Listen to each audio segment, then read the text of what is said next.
Josie is a friend. Yeah, I know he's been a good friend of mine. But lately something's changed, it ain't hard to define. Jesse's got himself a girl and I wanna make her mine. And she's watching him with those eyes, and she's loving with that body, I just know it. And he's holding her in his arms late at night. You know I wish that I had Jesse's girl. I wish that I had Jesse's girl. Where can I find a woman like that? I'll play along with the charade. There doesn't seem to be a reason to change. You know I feel so dirty when they start talking cute. I wanna tell her that I love her, but the point is probably moot. Cause she's watching him with those eyes, and she's loving him with that body, I just know it. And he's holding her in his arms late at night. You know I wish that I had Jesse's girl. I wish that I had Jesse's girl. Where can I find a woman like that, like Jesse's girl? I wish that I had Jesse's girl. Where can I find a woman? Where can I find a woman like that?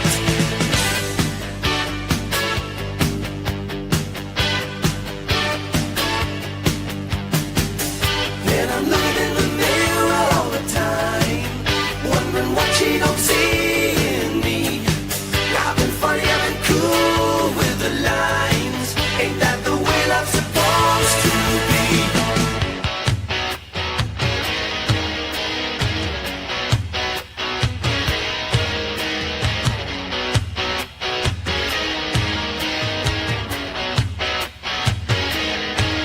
Tell me, where can I find a woman like that?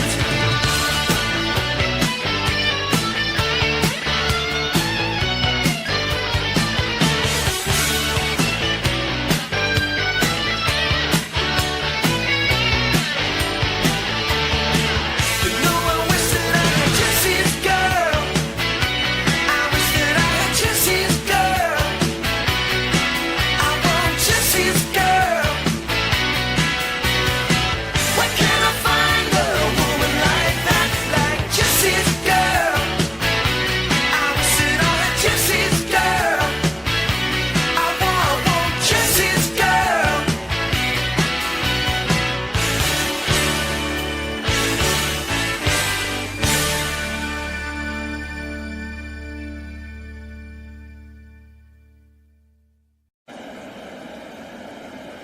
One. Ground ball and grabbed by McMahon.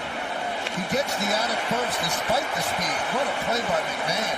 He has flashed some leather in these two games. Well, we see him go towards the line yesterday and make a... They got him, and the Mets sweep the series and win their 7th in a row. With the bases loaded, Diaz bared down and got Adames and Chapman to win the game.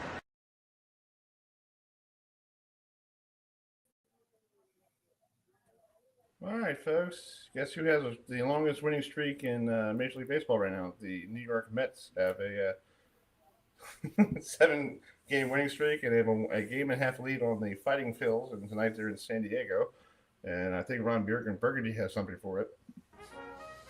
Well, that's going to do it for all of us here at Channel 4 News. You stay classy, San Diego. I'm Ron Burgundy. Damn it! Who typed a question mark on the teleprompter? For the last time, anything you put on that prompter, Burgundy will read. Very true. That is. That is. I was going to play something else, dude. Chris, no, that's true. Yeah, but this is a family program. Yeah, we're back from our adventures in Charlotte, North Carolina. This time last week we were chowing down. Oh, speaking of Millwood Smokehouse, yeah, I was watching a program. There's two people we watch on YouTube. Nicole and I. They just went there a week ago and ate one, and they're from Tennessee. One's Italian and one's American, and they went to eat North Carolina barbecue at the same place. Really? Yeah, but it was not the same location. It was just a different Oh, location. okay. But, Cool. but you know what they bought? They bought your burnt ends. Oh, you mean my mom? You mean my Yeah, your mother's mom's burnt ends. end. Mm-hmm. Some ribs, some St. Louis Oh, ribs. yeah. Yeah. So it was pretty funny. I was like, oh, this is there last Monday. You, me, my mom, and Jen. Oh boy, that was so fun. No, Yeah. folks, it's we have some amazing stories. We'll Yes. tell you from our trip to Charlotte, but Well, yeah. So tonight got me ready for college football season. I'll just say that. Tonight we have two parts of the show. Josie Barnes, who won the anniversary of the WPBA championship in Green Bay. We're right outside of Lambeau Field. She won it a couple weeks ago. She'll be joining us, and she also won the Queens this year. So we'll talk to her. And then Scott Garner, who is one of the radio analysts for SMU football, we'll talk to him about SMU getting ready for. I think everybody this week is getting ready for fall practice. That's true. Yeah, and then we'll start our CAA football preview. At 8:05 with Jared Ambrose, who is, if you hear that name before, his brother Rob Ambrose was the head coach at Towson University. He's now the interim coach at UAlbany. We took it over for Greg. What's his name? The guy from Albany who was there. Yeah. Greg Tutuso. There we go. Yes. And then at 8:10, we'll talk to the current Towson Tiger head coach. Pete Shinnick will join us. Well, he's getting ready for his fall camp. And then at 8:20 and 8:30, we'll have the head coach of Hampton University, Trey Boykins, joining us. He'll be joining us at 8:20, and then Christian Rambo, who used to be a wide receiver for the U. Now he's up in Montreal with the Alouettes, so he'll join us around 8:30, and then at 8:40, we're going to chip back up to where much cooler temperatures, up there in New England. So hopefully, I don't think everybody's cool right now, buddy. Ricky Santos, the head coach of New Hampshire, we'll talk to him about their season. They kick off their season in Durham, North Carolina, where we were just at Charlotte a week ago. So anyway, Adam, let's just recap last week. What was excitement for you? I know we went there on Tuesday morning. I can say never thought I would meet Riverboat Ron Rivera. Never thought I would meet Craig James. Right. Never thought I would get a chance to see Bill Belichick in person, and I did that. I will say what Mike Norvell's press conference, folks, if you haven't watched it, I recommend you go watch it because Chris and I agreed on this. He sounded like a preacher. Oh my God, he was more motivated this year than last year. He is called, folks. And you know the funny thing, dude, if you look on social media, people going, Coach Novell was angry with the media. How was he? Wasn't angry with us. Trust me. I wanted to say no, it's because he wanted to go. He wanted to play Alabama right there and there. I know. He was like, what? He was wired. Yeah, he was ready. It was like, and seeing and being around Tommy Castellanos, I think he's fired up for the year after all the comments he said. Earl Little Jr., a transfer from Alabama. I got a chance to talk with him. Right. He was. I think he's ready to face his old team in week 1. Mm-hmm.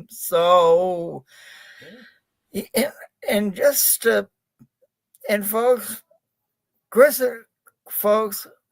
when where the ACC kickoff was at the Hilton Charlotte Uptown, there's a part called the breakout room where you can have do interviews one-on-one with everyone there, right, regarding each team. Mm-hmm. Well, Chris and I can tell you when North Carolina head coach Bill Belichick walked into that room, there was a rope around the podium. Mm-hmm. there were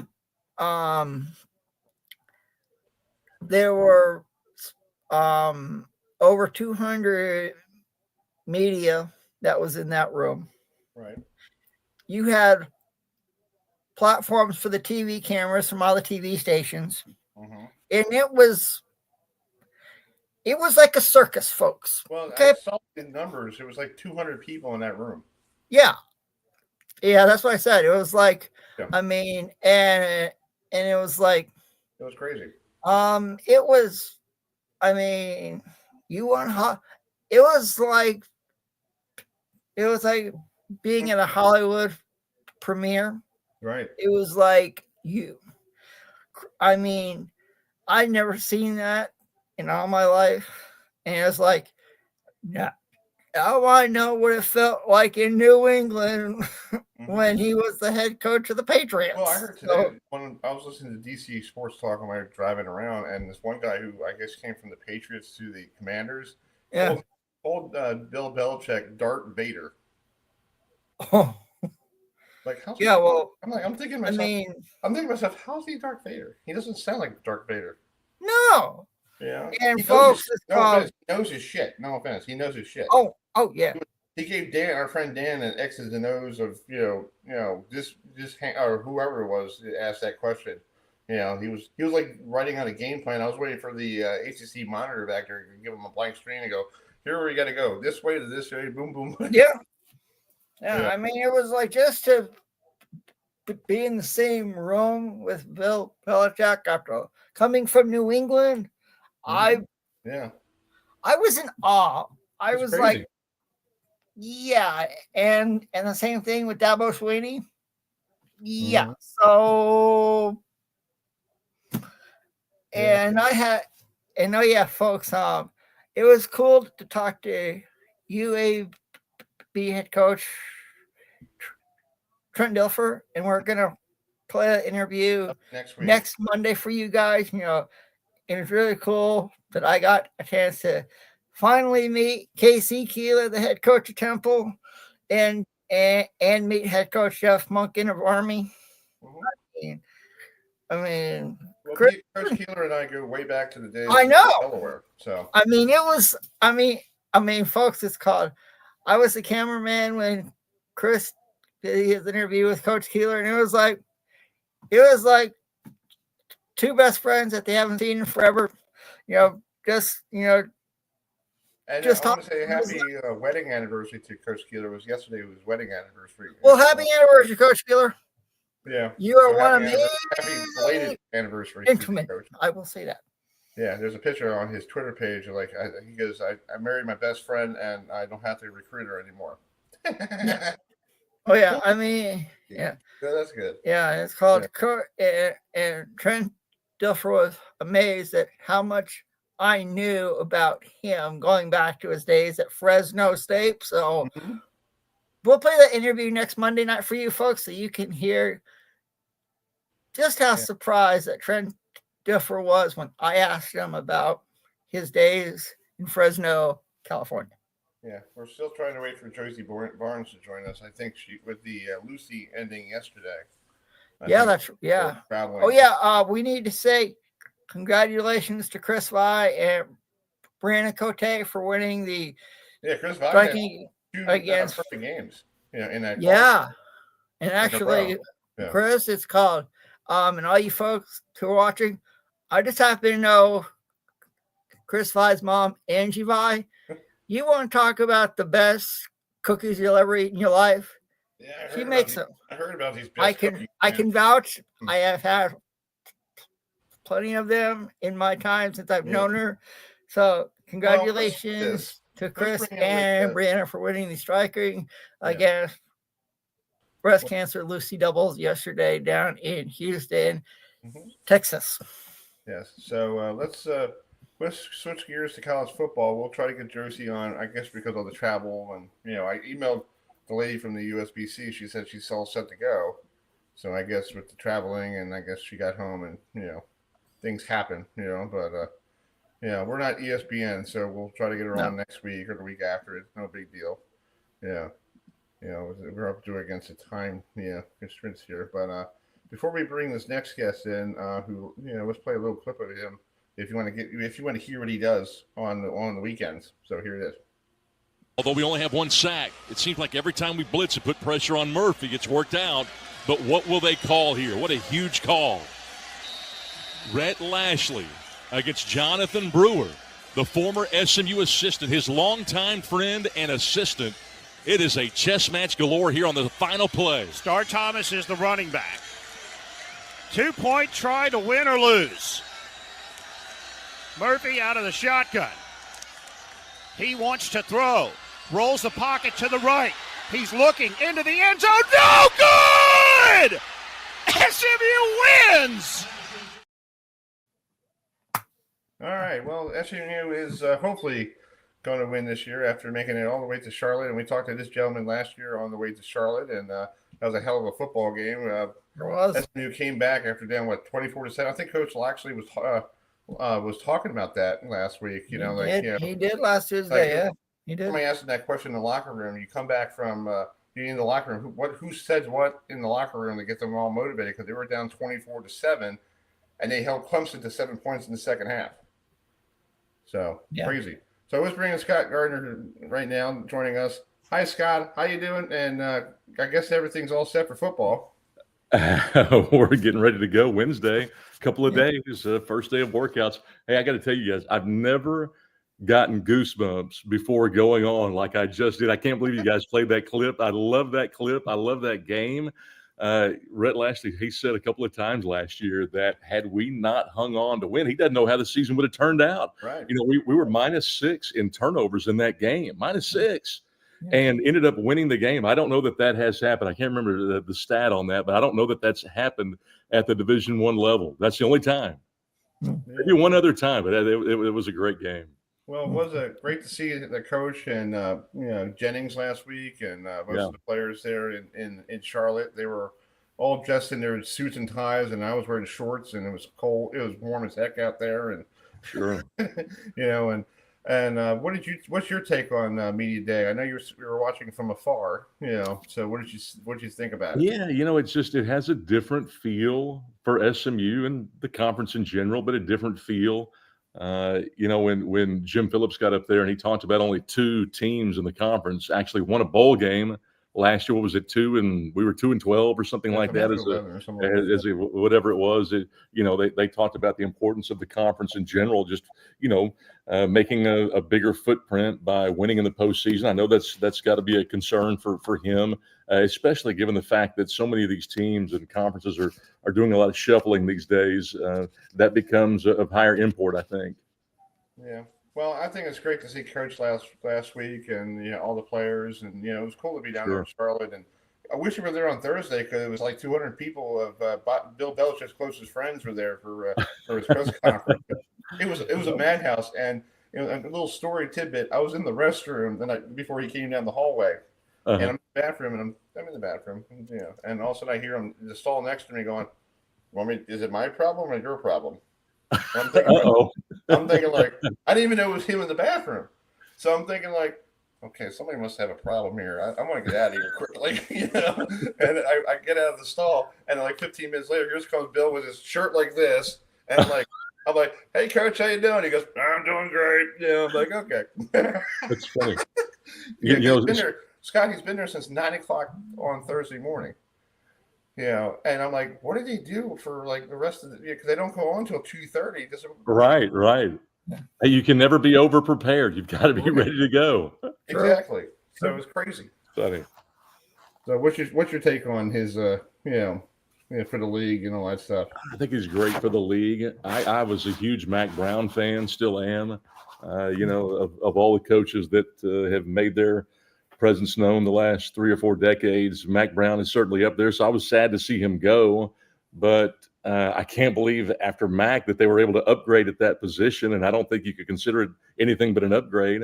I'm anxious to see how he approaches it because, as you guys know, the college game is so different from the NFL, but sometimes it's a little bit easier to hold players accountable, and accountability is a word that most of these coaches use during media day. And during the week last week. So that's so important. But, I don't think it's going to take him long to get his footing. I'm waiting for the first game against TCU, and somebody asked him after the game was over. So, Coach, what happened in the game tonight? We're on to Charlotte. That's right. Or we're on to Charlotte. Yeah, that's funny. But it's funny to meet the guy. It was like looking like and Adam saw it. It looked like Taylor Swift walking down the aisle. Like the hallway. Yeah, that's true, Scott. Like nobody that's true. That is true. Maybe half the North Carolina media was there that had never been to the ACC kickoff before in like 25 years or something like that. So they all were following him in, and it looked like little stormtroopers going into the ballroom. And I'm like, sure. and my buddy Gary McDaniels from Towson. I'm like, it looks like Taylor Swift or somebody's coming in here. Yeah. Oh yeah. So, anyway, Adam, you got a question? Yeah, so Scott, last year obviously SMU did make it to Charlotte for the ACC championship game versus Clemson. Given the momentum that SMU had last year, do you think it can carry into this year 2? I do, and having been at both of those games, obviously working those games. There were successes that took place within those games, regardless of the result. Most people are results driven, and everybody says, "Oh, it's a bottom line business." But the reality is, Kevin Jennings was very good in certain times during both of those games. I know, he turned the ball over 5 times when you look at both of them, those 8 quarters. But what he was able to do, and I think you guys mentioned at the top of the interview that SMU had dug a big hole early in that ACC title game. They did, down 21-7. And during that broadcast, I made mention that at halftime, everybody thought SMU was absolutely dead, except for the men in blue on the opposing sideline. And I don't care what you say, that was a home game for Clemson. They were 20-1 Clemson fans to SMU fans, or at least it seemed that way. And to be able to orchestrate that comeback. And I remember saying when SMU got the game tied, we have done enough. There's no way the committee can overlook SMU, given just the fact that they were able to do what they did against that team and that facility, showing that kind of grit, heart, determination, everything else. There's no way they can keep them out of the postseason. And as it turned out, that was the case. In fact, I went back and I watched the telecast, and Sean McDonough made that exact same statement as soon as that tying touchdown was made. He said, "I've seen enough. This team should be in." And I agree with him. Everybody was down when SMU had lost on the last second field goal. They lost, but I knew that we had done enough. Rich, who he's called more SMU games than I have. He and I have partnered now almost 15 years, but he said, "Scott, I did not have that same sentiment because over the last 30-something years, it seems like SMU's gotten the shaft ever since the mid '80s." But no, we had done enough. But yeah, your question is there momentum building? Yes, there is. You've got 42 of 85 scholarship players on this SMU roster that were not here last year. But that's not unlike every other team in college football. It's just going to be like that. But Rhett Lashley has proven to be a culture builder, and that's what you have to be. You have to acquire talent, but you have to not only develop. I think building the culture now has superseded being able to develop talent. 4 or 5 years ago, all you heard was we've got to acquire talent, but we have to develop that talent. Well, it's hard to do that in 3 or 4 months' time when these guys get on campus because they come and go so quickly now. I think it's more about building culture than actually developing talent. I think you've got to develop talent because you're going to have guys that stay with you 3 or 4 years, but more you've got guys that are just transient here. And I think the culture building piece has become so much more important. You don't hear a lot about that, but I'm here to tell you that's more important now than developing talent, but you got to do both. Yeah. Well, we talked to Craig James last Tuesday morning. Craig James was there. And it was really cool because I grew up watching him on ESPN doing the games, and we all know him about the Pony Express and Eric Dickerson. And he was so all over about the new SMU. He's so happy about how the team is doing well, and it's just like the 80s. Because I told him, like, back in the 80s, you guys were playing at Texas Stadium, selling out Texas Stadium. Yes. You weren't playing on campus. And then all of a sudden that whole – and I'm thinking, Scott, now, if that happened today, I don't think any team would be eliminated because we got all that NNL garbage going on with all the money. So I was thinking if Baylor had that back in '85, they would be still around the regular SMU squad, and it would be like right now probably being like what, the SEC or maybe the ACC. We don't know. Sure. Well, SEC, ACC. I think as long as you're in one of those top 3 conferences or 4, you can make an argument for 4. You're in a good position. Yeah. But I know things have changed considerably over the last 18 months for this SMU program. Going from the American, and we were having success. We won the American Championship a couple of years ago under Jennings. He made his first college start in the American title game at Tulane. Yes. And so that was incredible.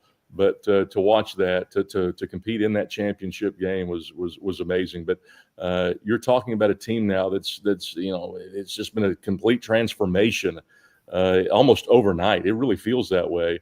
But Rhett Lashley's a guy. But I'm anxious to see how this team responds. You've still got Logan Parr. You still got P.J. Williams on the offensive line. We're going to have to replace Brashard Smith, who's now going to be in the league. You've got some pieces that left SMU and left that team, but you've got Jennings back. You've got Romello Brinson at wide receiver. You've got Jordan Hudson. Those are the 2 big playmakers. You've got 4 other wide receivers for SMU that are freshmen that are going to see some considerable time. The old adage used to be for every freshman that started, you could chalk up a loss somewhere on that schedule. It's not that way anymore. So you've got younger players playing. So it's going to be fascinating to watch, but SMU's schedule very demanding. You take a look at the league and what people predict. You've got Miami on the schedule. You've got Louisville on the schedule. You've got to go to Boston College again. Remember, a couple of years ago in the bowl game, we lost the Fenway Bowl at Boston College with Jennings at the quarterback position in that cold. We just haven't fared well in cold weather games. So I think that'll be a challenging game, even though BC's ranked, 13th or 14th. I think most publications have them in the league. So the schedule is going to be challenging. A non-conference, you've got 2 very tough games, Baylor and TCU, and I know that they're middle of the pack. Some predict middle of the pack in the Big 12, but those are always big games, and we've always struggled against Baylor.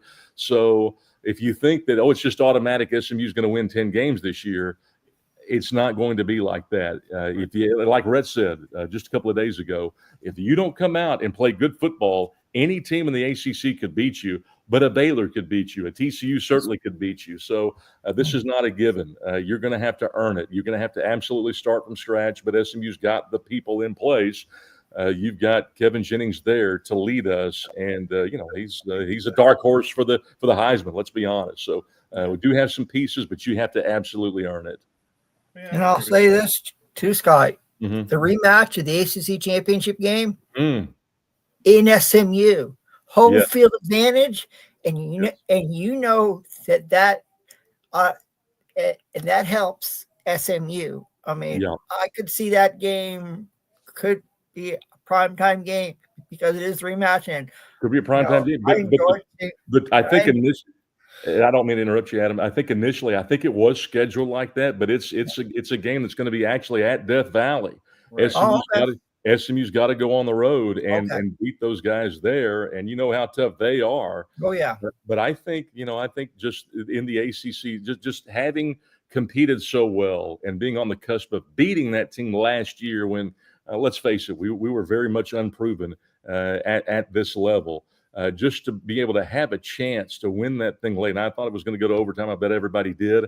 But just the many successes that were experienced. I know nobody likes the moral victories, but I'm one that believes that while you might not like moral victories, I think in every loss, there are certain wins and losses in certain battles that are difference makers in individuals and in teams. And I just think being able to battle back, and Jennings was flawless there in that fourth quarter in that ball game. And that will prove to be so beneficial in 2025. And I've not heard many people talk about that, but I guarantee you that second half, particularly the fourth quarter, really matured him and is going to help him going into this season.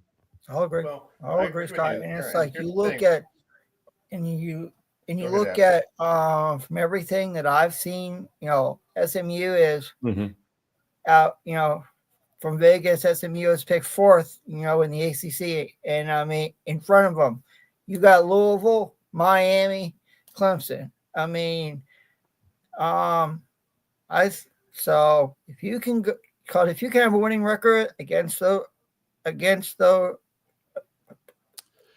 Against that team, if you can have a winning record against those guys, I don't think anybody. You have a shot to go back to. Got a shot. Absolutely have a shot to go back to the playoff, no question. But all three of those teams are on the slate. So that it's a tougher schedule this year for SMU than it was last year, no question about it. I agree with you, and I think also we won't see it in week 1 when they play against like East Texas A&M.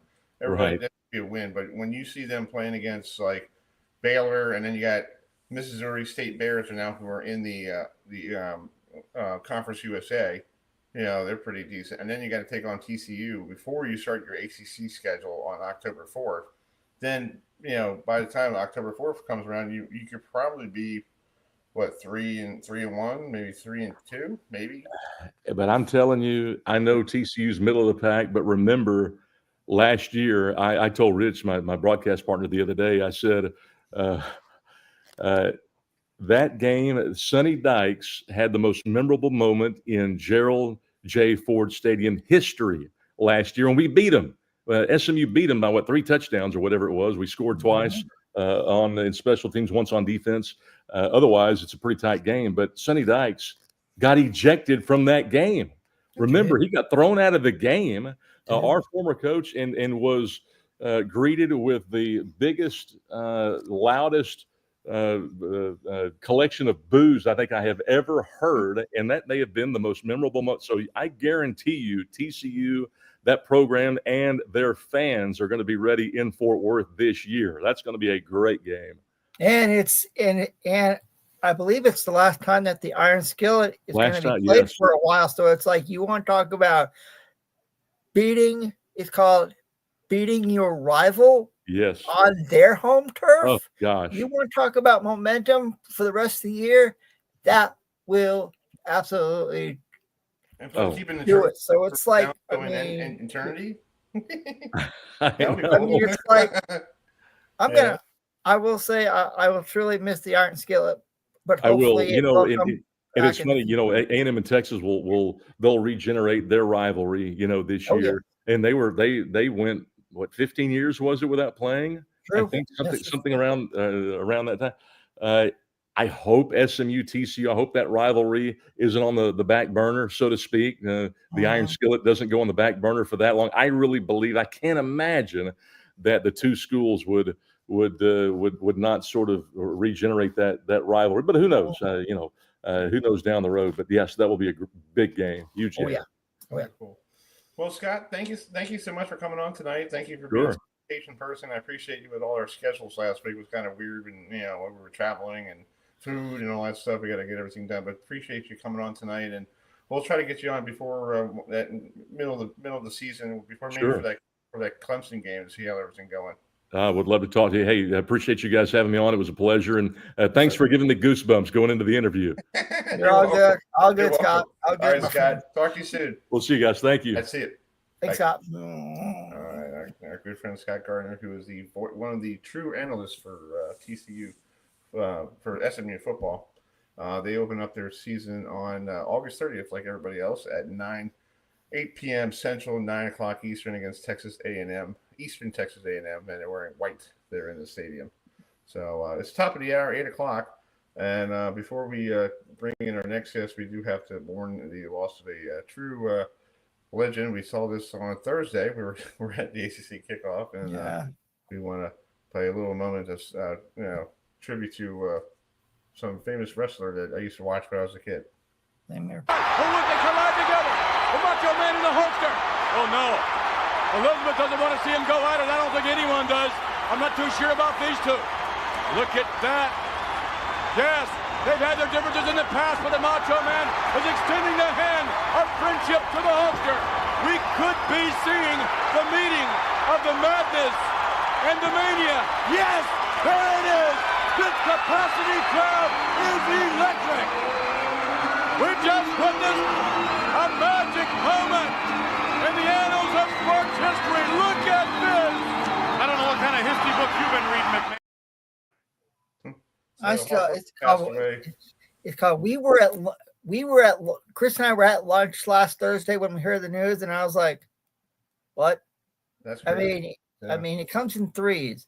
You Yes. had Hulk Always Hogan. remember the week of ACC kickoff was this year when we lost Ozzy Osbourne and Hulk Hogan and the guy from the Cosbys. Yeah, Malcolm Jamal Warner. Exactly. All right, let's switch gears here and do our CAA football preview. Let's bring in this next guy who is no stranger to this area. He spent time with his brother on the Towson Tigers, coaching staff before he went to Delaware a couple times. He did coach Joe Flacco, and now he's up in Albany, New York, taking over for Greg Nicuso, who is off to Penn State now as a defensive coordinator. So let's bring in Jared Ambrose with us here on the show. Hi, Jared. How you doing? Good. How you guys doing? Thanks for coming on the show tonight, and appreciate it. Congratulations on getting the interim job up there in Albany. So what do you have to do to tell the folks there, like, I would love this job for more than a year? I wish I knew. Wish I knew. There's no parameters really set on it. It's kind of odd timing, but if you want a better job, just do good at the one you have. So that's where I'm kind of sticking my flag in the mud, and I'm just going to do this thing the best I can, and we'll see where the chips fall. So you open up the season out in the Big Ten country in Iowa, and I know this was on the schedule way before you took over. So I guess when fall camp starts up this week, you got to get ready for the Hawkeyes, who basically are. And I've seen them in the Big Ten a lot. They do, they play smash mouth football, so that's what they do in the Big Ten. Yeah, so you might have to get the players ready to get some whacking going. Yeah, no question. I mean, there's a reason why you play games, but the good thing is they can't send out 120 Hawkeyes. They can only send out 11. So we'll send out our 11 bets, and we'll see what happens. There's also a reason why Kirk Ferentz has been the head coach at Iowa for so many years. He's a hell of a coach. I got lucky a couple years back. I guess it was the summer before my last year at Towson. I got to spend a week out in with the Bears, working with them, and a lot of his staff was there, and I got to, just talk to him about little things involving football. And he's a quality human, quality coach. So I'm excited to go out there. It's a unique experience every time you get to play these pay games at our level. But like I said, you got to play the game for a reason, and they're only going to send 11 guys out there. Oddly enough, though, their quarterback who's probably going to start, I've probably coached against him more than I've coached against most CAA quarterbacks. Mark Gronkowski, he's at South Dakota State. I coached against him when I was at Delaware, coached against him when I was at Albany, and I'm going to coach against him while he's at Iowa. So kind of an odd connection there. And wow. you already game planned already, so you know how to stop him pretty much. So hopefully, yeah. Well, my father may rest in peace. I've coached offense my whole life, and all he wanted to talk to me about when he was above ground was how to stop the offense. So I'll give my 2 cents to the DC and help the staff out however I can. But he's a heck of a player, and we'll do our best. Well, condolences to your family for that. I saw that with your brother. We all know about your brother who was here at Towson, and I got to know him really well, and I had fun having a good time with him, because every time when he was his first couple of years, he was looking for a quarterback, and I kept saying I got some eligibility left if you want me to be your quarterback, And I'm thinking to myself, what am I getting myself into? I probably get knocked out probably. We'll bring your butt up here and let you get a couple licks. Robbie's the best. As you guys well know, you don't get to pick your family. You get to pick the people that you make family. And I couldn't have been luckier to have a brother like him. Yeah, and now he's down in Maryland with Coach Loxley, and I didn't know he was down in Maryland until last year. I'm like, wow, he's down in Maryland. Well, oddly enough, he just had an opportunity to coach his son in his last year of college football at my wife's alma mater, Shepherd University. So for a 1-year stint, we'll see what happens. He took the OC job there, much like when I came to Towson to work for him. My dad told me, he's like, how often are you going to get a chance to work with family? So he's going to get to coach his son, for a 1-year deal. And I hope the best, not just because it's my alma mater, but, obviously I love those two pretty much. That's cool. Adam, you have a question for Jared? Yeah. So, when you were your first stint at Delaware, what was it like to work with Joe Flacco? Kind of majestic. I wish I could say something different about it. The first day I met Joe, he was sitting underneath the goalpost at a youth kids camp, and our offensive coordinator said, "Hey, go introduce yourself to Joe." And I walked over, and I didn't realize how big he was because he was sitting on his tush with his legs, spread out. And the youth kids game, ended when I was about 25 yards away from him. And the kid's like, Joe, how far can you throw it? How far can you throw it? And he goes, see that trash can underneath the other goalpost? He's about 45, 50 yards away. He goes, watch this. And sitting on his can, threw it right into the trash can. From that moment on, I said, I think we got something here. Damn. And, Coach. Joe just did things like that over and over and over again. In my limited experience with him, I'm not shocked who he's become because of the experiences I had with him. But I'm even, just more happy to see the father and husband he's become. Not that I'm alarmed by it at all, but just that's kind of what it is for coaches, seeing guys go from being phenomenal players to just phenomenal people. And he's certainly at the top of the list. Well, we talked to Coach Keeler about that because he still talks to Joe, on the side, and he told me he went down to Houston a couple years ago when he was with I think he was with the Texans or he was in one of the games, or he was with the Colts or something like that. And he said, "Why are you still playing?" He goes, "I love the game. I just love it. I don't want to retire. I just love playing it." And that's a great guy with how many kids he got? He has more kids to start a roster. So pretty much. Yeah, I think that was the goal, to see if he could get a whole football squad going. But I mean, if they were going to pay, I'm still waiting for the Eagles to call me. And if they were going to pay me what they're paying him, I would do it in a minute. I might be dead after 4 plays, but I'll give it a rip. Yeah, that's true. But I remember meeting Joe Flacco when he was up at Delaware. And I remember the day that the Ravens drafted him, and I said to some coworkers of mine, I was like, "Look, the Ravens need a quarterback. Go with Flacco." And they're look at me like, "Why do you want to go with a guy with Delaware? I don't even know what Delaware is." And right away, Ravens picked him. I think it was in the first round. I was like, "See, yeah." And he didn't have the speed as a mobile quarterback, but he had the arm. So he doesn't really need to run.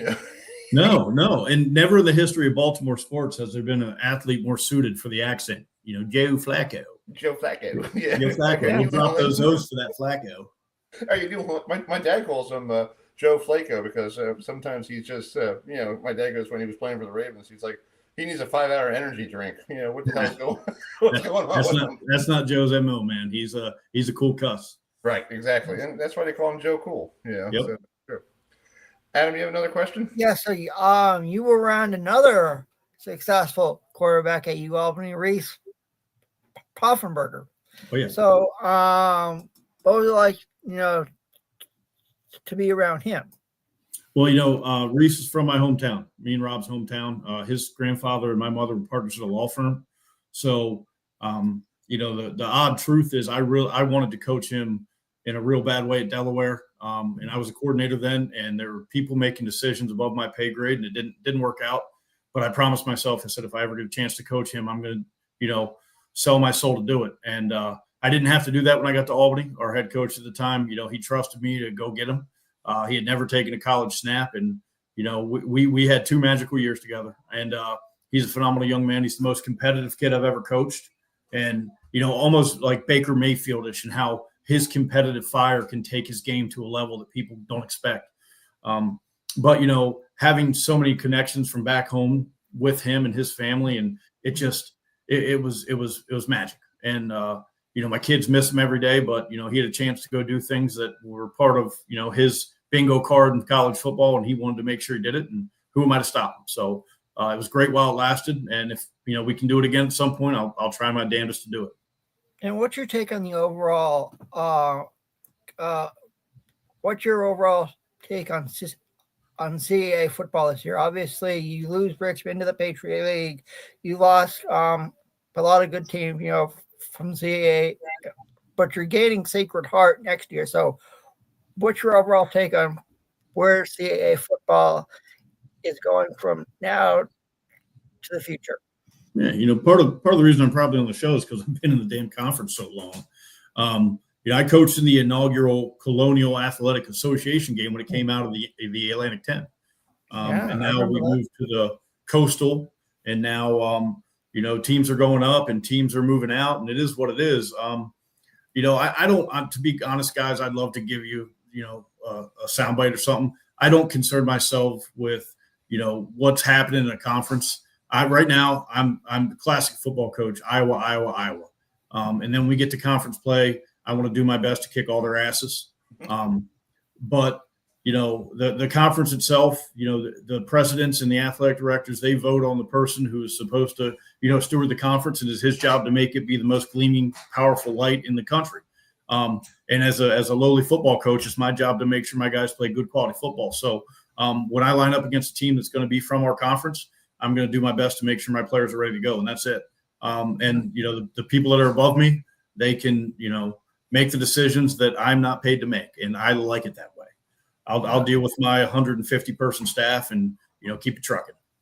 Nice. Yeah, I like that. I like that approach. It sounds like Bill Belichick last week. Like some people asked him, we were down in the ACC kickoff, and they asked him questions like, "Coach, something." He goes, "It's not part of my pay grade, so Yep. I'm just being a coach, and I want to get things done here and hopefully bring some wins." You can lose sight of the goal if your focus is on things like that. And I'm not going to sit here and lie to you, Adam. Like, have I thought about it? Heck yeah.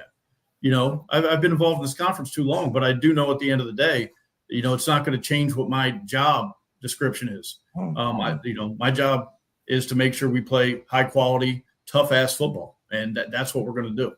And if it was in the ACC or the A10, the Yankee Conference, or the Southwest Central Engineering Conference for schools in New Mexico that might not reach, so I just want to play great ball. Yeah.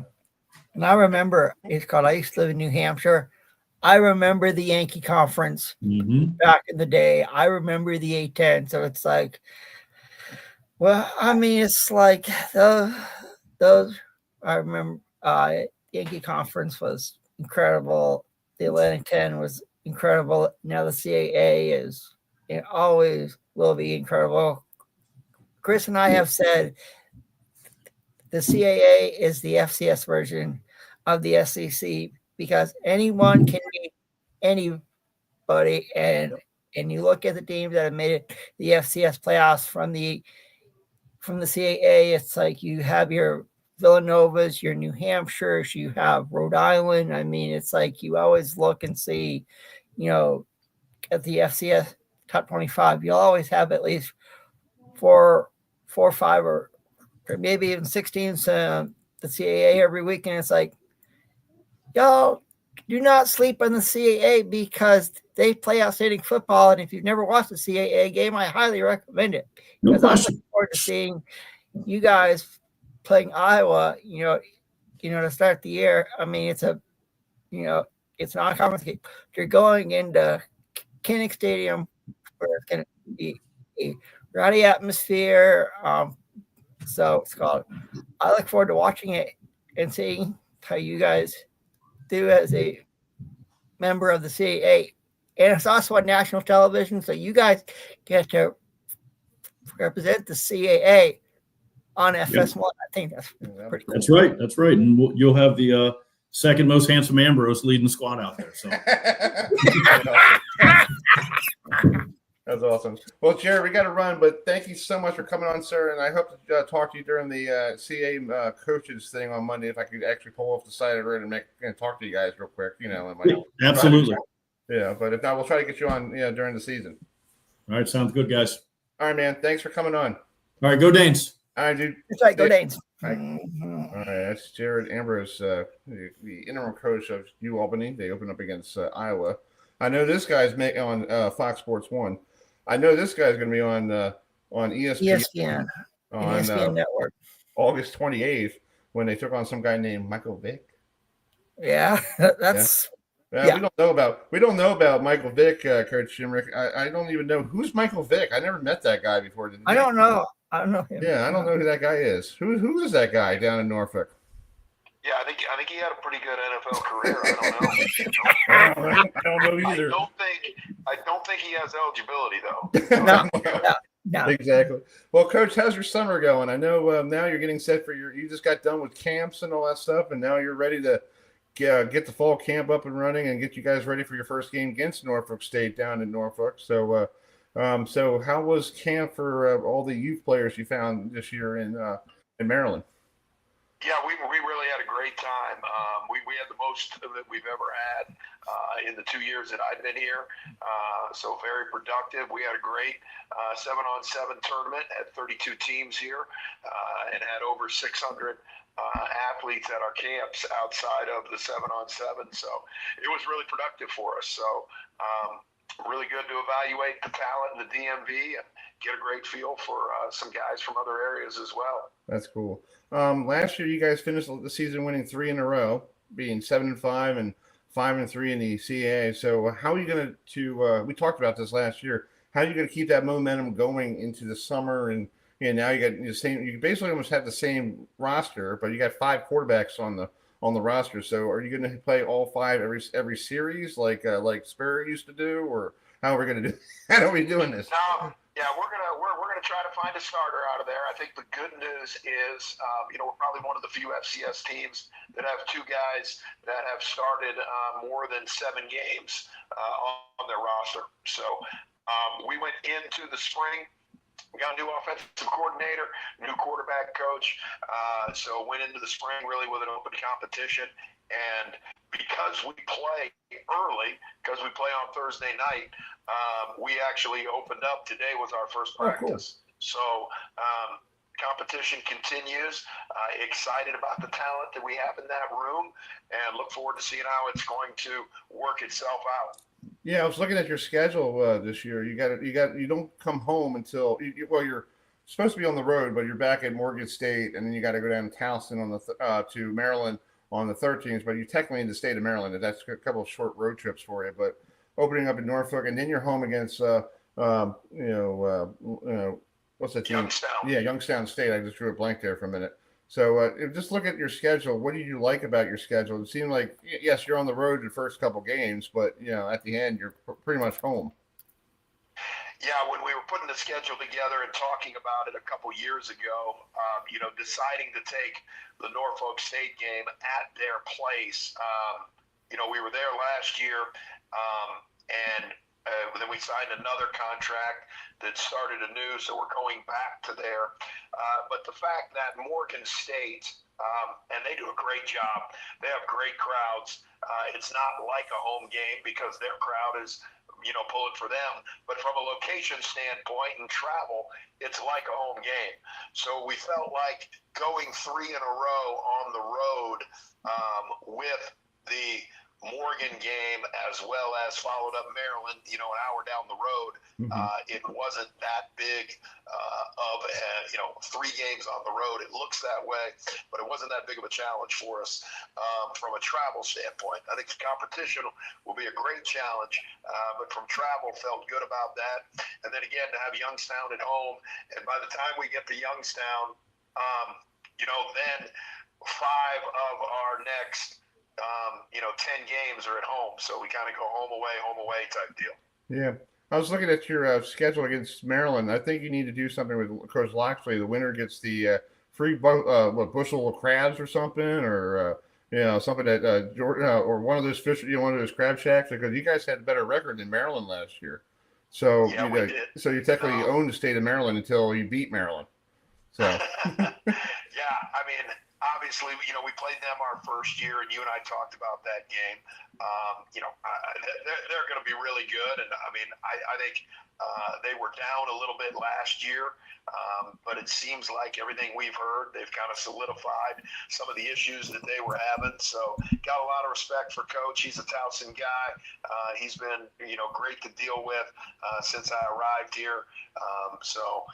We know that's going to be a heck of a challenge for us, but exciting opportunity for our guys. It's 12 o'clock game, Big Ten Network, that kind of deal. It'll be fun. It's actually on the Peacock Network, so if you got the Peacock, you can watch Maryland take on Towson, and hopefully we'll be a massive upset, because we'll be Adam, you and I are heading up to Philly that same time. Yeah, that's right. Yeah. So we'll be watching from Philadelphia, watching Oklahoma.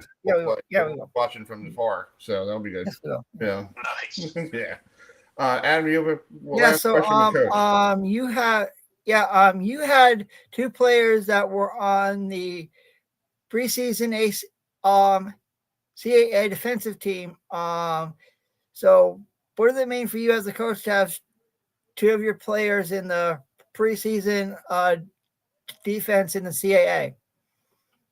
Yeah, Xavier Terry, longtime starter for us. Miles Brody started for us last year. Both those guys have played a ton of football for us. They're both seniors. Excited that they were named to the first team preseason All-CAA. Rodney Rhode, one of our linebackers, was an honorable mention. And then John Dunmore, our wide receiver, was an honorable mention as well. Really felt like a couple of our offensive linemen should have been on that list. But, nobody really remembers preseason as much as they remember postseason. So that's kind of my challenge to our guys. But great that we're getting recognized. I like our team. I like who we've got coming back. Excited to see us, get after it. Yeah, I can't wait for football. It's just around the corner. And I was thinking today, like, it's 95 degrees and you guys are probably sitting there in the heat and all that stuff. But it will be worth it by the time November comes around when you're in a playoff game and you're like, well, I remember that day when it was 95 degrees and coach was running us ragged up a hill here at Towson, and we're ready to go. Well, all the work you do, and that's really it, guys. I mean, all the work you do. Football is a unique game. Baseball, you're going to play, in college, you're going to play 50, 60 games. Basketball, you're going to play 30, 40.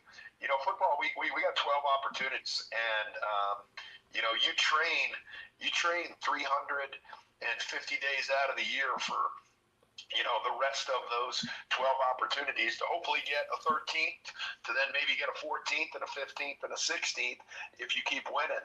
So, I mean, the opportunities are limited.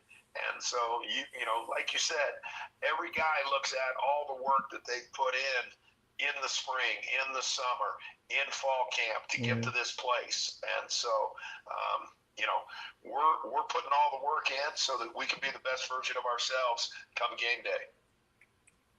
That's true. I agree. Well, Coach, I hope you have a good fall camp, and we'll talk to you the week of that game against Norfolk State, and maybe we could get some guy named Vic to come on, and maybe we could talk some little, one-on-one with him. Probably. Maybe we could work on that. There you go. All right, bud. All right, guys. Appreciate you having me on. All right. Enjoy practice. Sure. Talk to you later. All right. All right. Bye. All right. That's our good friend who, all the way from Towson, Coach Shinnick on the phone. They open up against Norfolk State on August 28th. We'll be on August 25th with our preview. We'll have EJ Eric McLean joining us from ESPN. We'll get ready for that Bama versus Florida State game. LSU Clemson. LSU ACC Network is going to for that game. So maybe we can probably get our good friend Taylor Baum on too. Maybe if she. Oh yeah, it's because she was cool to see in Charlotte. Yeah, she was great to see us. She gave us a nice little huggy there, So yes, I got a hug from Taylor, and I'm happy. Yes, exactly. So let's bring in the coach of Hampton. Hampton is opening up their season, basically the same on the day of. They're taking on Jackson State on August 30th at 3:00, and that's on there's a channel on my Fire Sticks, HBCU Go, and it's a nice little app that you can watch all the the universities like Jackson State and Hampton and all that stuff. So let's bring in the coach of Hampton University, Coach Trenton Boykin, joining us. How you guys doing? Good. Thanks for driving and thanks for coming on. Yeah, man, I appreciate you. Just was with my coaches and said, let me make a pit stop so I can have this conversation with you guys. Nice. Thanks for coming on. You're in year number. This is what, your second year? Second year as the head coach, 5th year overall. Yeah. So talk about the 5 years there. Last year, like I was watching a video before I came on tonight. You guys had some of the possessions came down to one possession game last year. You could have been a better record than what you had. So is that something you guys are working on in camp to finish finish these games so you can actually win that last possession so you can actually be good in a record? No, of course. You preach all the time, the game of inches, the game of turnovers. And so, this year, this spring, we talked about it. We worked on it during spring ball. We talked about it during summer camp. Again, every play is important. I know a lot of this is cliche talk, but it's true. Every possession matters. Every inch matters. And so our guys, just have to work on, hey, it doesn't matter what happened that last play. This next play is the next most important play. So, those are things that we worked on. I think, again, as a coach, you learn some things that you can work on in practice, some things you want to watch in film, some things that you want to talk about with your guys to get them to understand, man, we were right there in so many games, and just a play here, a play there. And man, you lost one, you're like, it was right in your hands. Yeah. I was just looking at your schedule. I guess everybody's playing the Michael Vick Invitational this year. Towson's playing in the first game of the year, and then you guys got him in October at your place. So I guess you might be doing a little scouting on August 28th over there in Norfolk to see what he looks like and get ready. Of course, with them right there, you get to see the news media and everything. So, but it's great. It's great for their program. It's great for the 757 area, and great for him. What he's done as a player, and now get a chance to do it as a coach. Yeah, I would love to have him. We're trying to get him on the program because we'd love to talk to him about his, we used to watch him with the Falcons, and then he went away for that situation we don't want to talk about, and then he came back and reinvented himself with the Steelers and Jets, and I think he did one more other team. But, I know Lamar Jackson grew up watching him and enjoyed being like him, because I think if you look at Lamar Jackson, who I saw at the ACC kickoff years ago, he looks similar to Michael Vick, but hopefully he stays around a little bit longer than Michael Vick. Hopefully. Right. Yeah. Adam, do you have a question for him? Yeah. So I really enjoy one of your non-conference games, the Battle of the Real HU. Between Hampton and Howard. Just talk about that rivalry game. Being played in Washington D.C. Well, first of all, we refer to them as the team up north. I like it. It reminds me of Ohio State. That's like Michigan.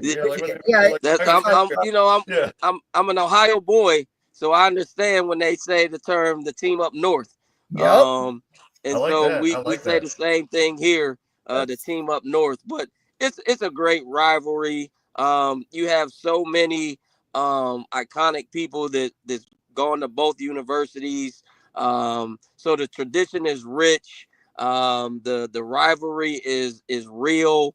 And it's important. You have two high class programs, universities, alumni.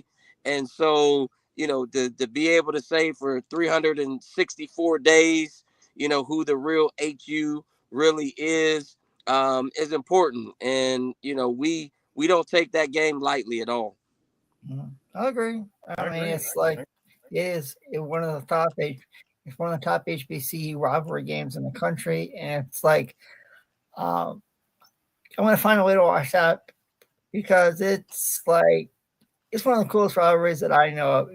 Who the real HU is, and the real HU is in Hampton, Virginia. That's right. Nice. Nice. I was just looking at the conference. Yeah, they picked the conference, all preseason conference team, and I think I saw a couple of your players on there. I think I did yesterday. Yeah. No, I think I missed. No, it's the other. Yeah, team. I think Will Hicks made. Special teams. Jonathan Ward, your special team guy from Durham, North Carolina. How special is that kid? He's a senior, so he's been around your program, so he knows how to, what you're looking for. Yes, him and Will Hicks made, I want to say, honorable mention, our free safety.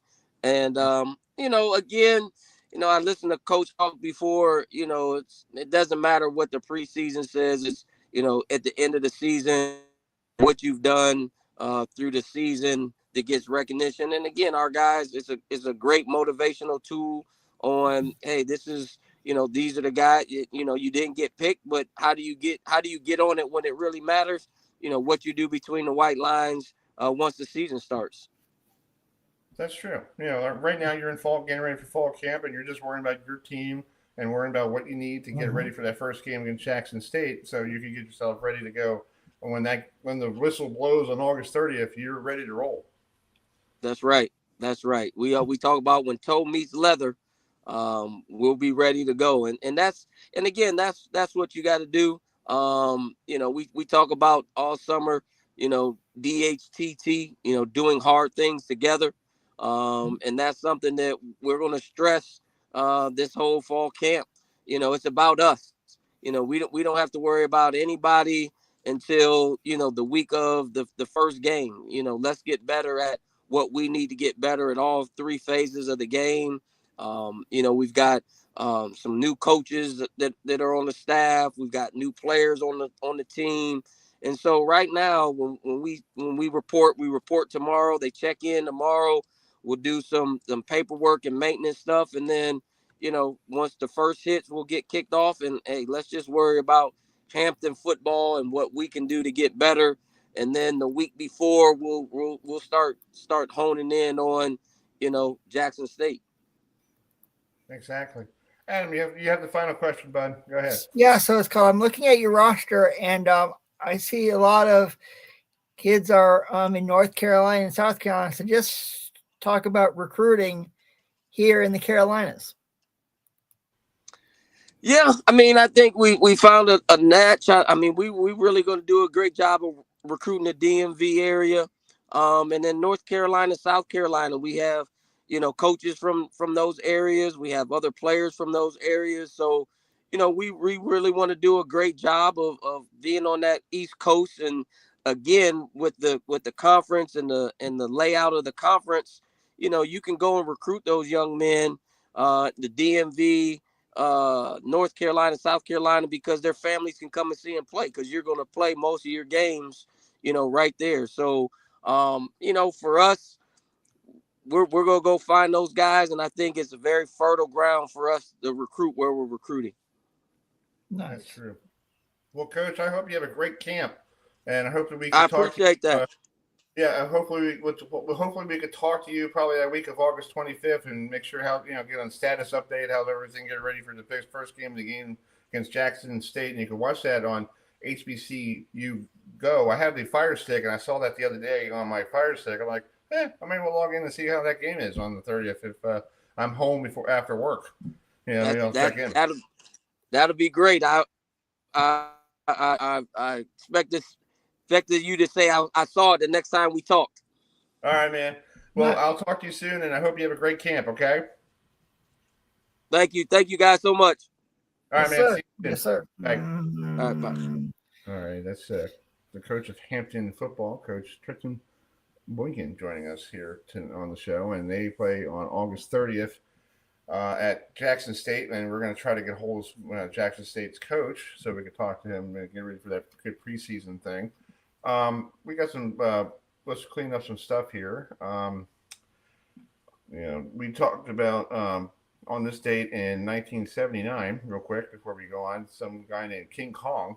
You know, they called him King Kong because that's what they called him back in the day. He was playing with. I think he was playing with the Mets at the time, maybe. But in 1979, he hit back-to-back 3 home run games.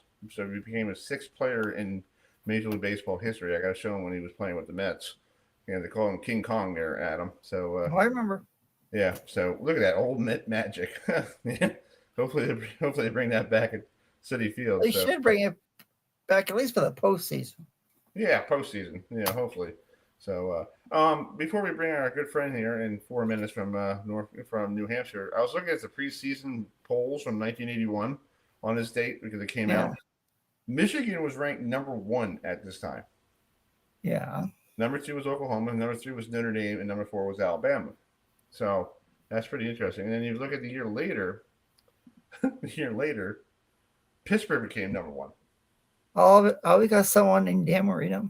Yeah, some guy named Dan Marino, and I think Tony Grissett was gone, right? Yeah, he was gone. Right? Yeah. Yeah. Can I bring in our next guest? Sure. You want to? I think we. Sure. Well, folks, and we continue our CAA road trip, and we go back to my old stomping grounds. I think he and I and Chip Kelly and Chip Kelly and Ryan Day could be considered as the New Hampshire Mafia. And last year, he had a really great year up there in Durham. His team is finished to be 5th in the CAA, and it's always a pleasure to talk to our next guest. So everything that's going on in beautiful Durham, New Hampshire, let's bring in the head coach of the University of New Hampshire Wildcats, our good friend, Coach Rick Santos. So, Coach, thanks so much for joining us tonight. I know how hot it's been up there in New Hampshire this year. So just talk about how camp is going and leading up to your first game. Adam, Chris, appreciate you guys having me again. Always love to be on. It's going well. You know, it's been an interesting off season. We lost, 2 coordinators, defensive line coach, defensive back coach. You know, added some bunch of new players. So you know, we've really been figuring each other out. You know, figuring out the staff continuity, how we all work together, figuring out how some of the new players that have come in, you know, how they're going to fit our schemes offensively and defensively and on teams. So, but I've really been happy with the way we've progressed, in particular in the last few months. Record number turnout, you know, over the summer. We had basically everybody up minus a few of the freshmen. And, you know, we've been working hard, taking advantage of some of those summer access stuff. So, you know, we're a younger team this year. We don't have a lot of returning starters coming back on either side of the ball. So I look at it as an opportunity for growth and excited to see how our guys handle the adversity. I think it's cool for New Hampshire, for you guys. I know, did you play with Ryan Day when he was at New Hampshire? We did not overlap. We missed by a couple years. He coached tight ends the year after he graduated, and then I came in that next year when he left. Okay. Yeah, because we had Coach Mack on during the national championship week, and he was so happy that, and I was happy for him because Coach Mack needs something, knowing that one of his players, and plus Kip Kelly, and at Ohio State, they both won national championships, and I think Coach Mack feels really happy that he worked with Ryan Day as a quarterback. And the funny thing is, nobody called Coach Mack to say, "Hey, would you like to talk about Ryan Day?" And we did. Yeah, exactly. So you guys know Adam's part of the New Hampshire Mafia, as he mentioned. I am part of the New Hampshire Mafia. So we know. I mean, it's like, you and I can run it, and then Chip Kelly and Ryan Day can be associates. I mean, it's pretty cool, to have the New Hampshire Mafia. It's like we Granite Staters, we always stick together. So it's like, it's tough. It's tough to make it out of here, And, I know. Yeah, but I know. I think it's a testament to Coach Mack and his coaching tree and everything that he's done and getting those guys prepared and ready to go for the next level. And I just think Chip and Ryan and everything that they've done since they've left UNH, I think they're great ambassadors for the sport overall. And really, it's just incredible to see guys that have walked the halls of Durham to do what they've done. So really, really cool. And I'm waiting for 2027 when you go to Ohio State. Oh yeah, that's we got some ways to go for there. I know. I'm thinking. I saw it the other day. Going, is it 27 yet? It's called when that game happens. You and I need credentials. To go to that game. So we all. I mean, I could finally. We Granite Staters can all finally meet in person and be like, we New Hampshire, the New Hampshire Mafia will always stick together. Always will be together. And it's like once a Granite Stater, always a Granite Stater, right? Amen to that, Coach Santos. Oh yeah, brother. That is definitely true. It's called. I can still remember, and it wasn't easy moving from New Hampshire, North Carolina after losing friends, being away from friends and family, but thanks to social media, I've reconnected, and it's like we're all good. That's good. It's all good. Good, Adam. It really is. I'm glad you got your friends, and and I never been to New Hampshire, and I'm still trying to figure out how the way to get there.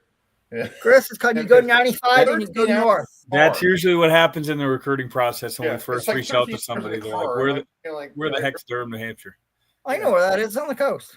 Oh, it's funny. You're playing North Carolina Central in the other Durham this year. That's right. Yeah. That's right. Yeah. Absolutely. Yeah, that's crazy. Yeah, that really is crazy. I think we have somebody here. Let's bring in Matt. Our one of our hosts of the show. He finally logged in here. So, Matt, are you there, bud? I am. Can you guys hear me? Yes. How you doing, Matt?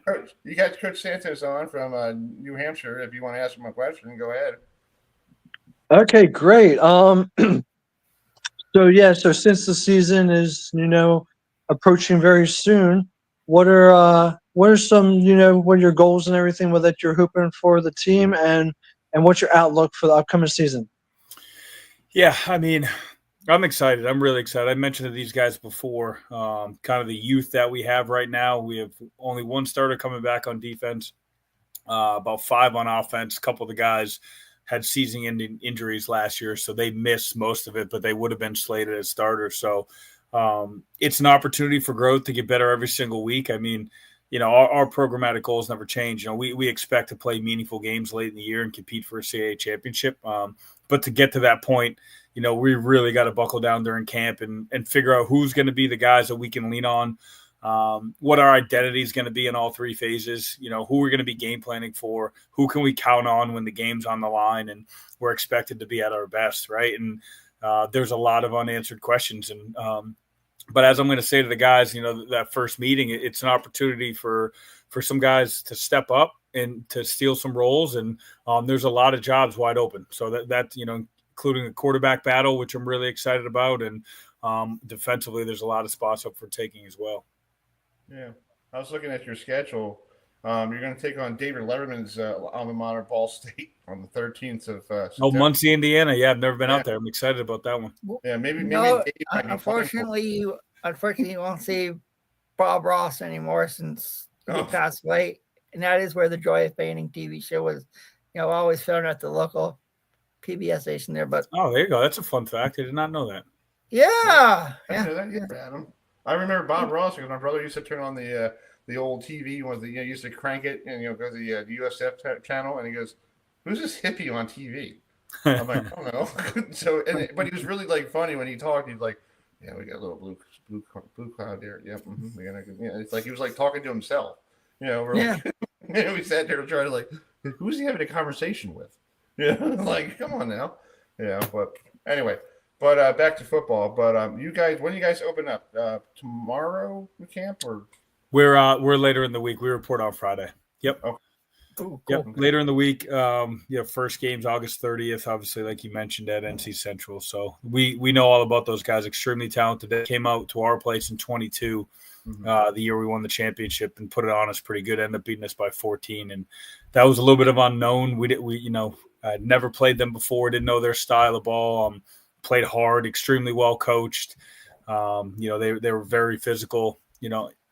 At both sides up front. So it's going to be a battle, and we're excited for it. Yeah, I think it's going to be cool. And you guys are actually having great temperatures this weekend because it's 95 down here. And I saw the Weather Channel this morning. Saturday's supposed to be 70 in Boston. On August 1st, it's supposed to be 70 degrees. So the last 2 weeks we've had a lot of some of our summer access workouts have been close to calling it with the heat index. So as I told the guys, the football gods are blessing us a little bit because you got to imagine it's going to to be really hot there down in North Carolina. You're getting a break. Next week it's woohoo. Yeah, exactly. Let's see here. I believe the heat index was 90 degrees here today, and it's I think the weekend here it's also be 70s. I'm thinking after what Chris and I experienced last week in Charlotte with the heat index over 100, it's going to feel good to be in the 70s after the heat and humidity, since I know how hot it's been up there, in New Hampshire.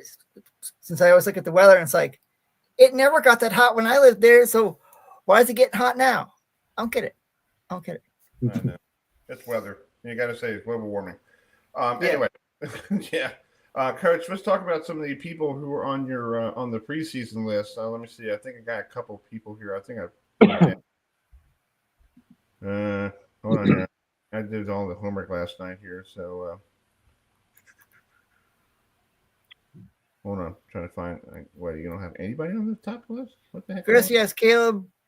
We got one guy. We got one guy honorable mention. That's kind of what I was mentioning before. Just lack of production coming back. So it's you know what, the last few years we've probably had one of the least amount of scholarship guys transfer out in our program, which has been great. And I think it shows how strong the culture is and the buy-in, and the guys are genuinely enjoying playing for our program. With that being said, though, we had about 25 seniors that graduated last year, and a lot of those guys had started for 2 or 3 years. So, on paper, it's a complete rebuild. But the good thing is you don't play the game on paper, and we have a lot of talent in the freshman, sophomore class. Certainly, we're just unproven. So Caleb will be one guy that, for us to have offensive continuity and some explosiveness, he has to be a guy for us. He's proven the last couple of years that he can make plays with anybody. So excited about him and his progression.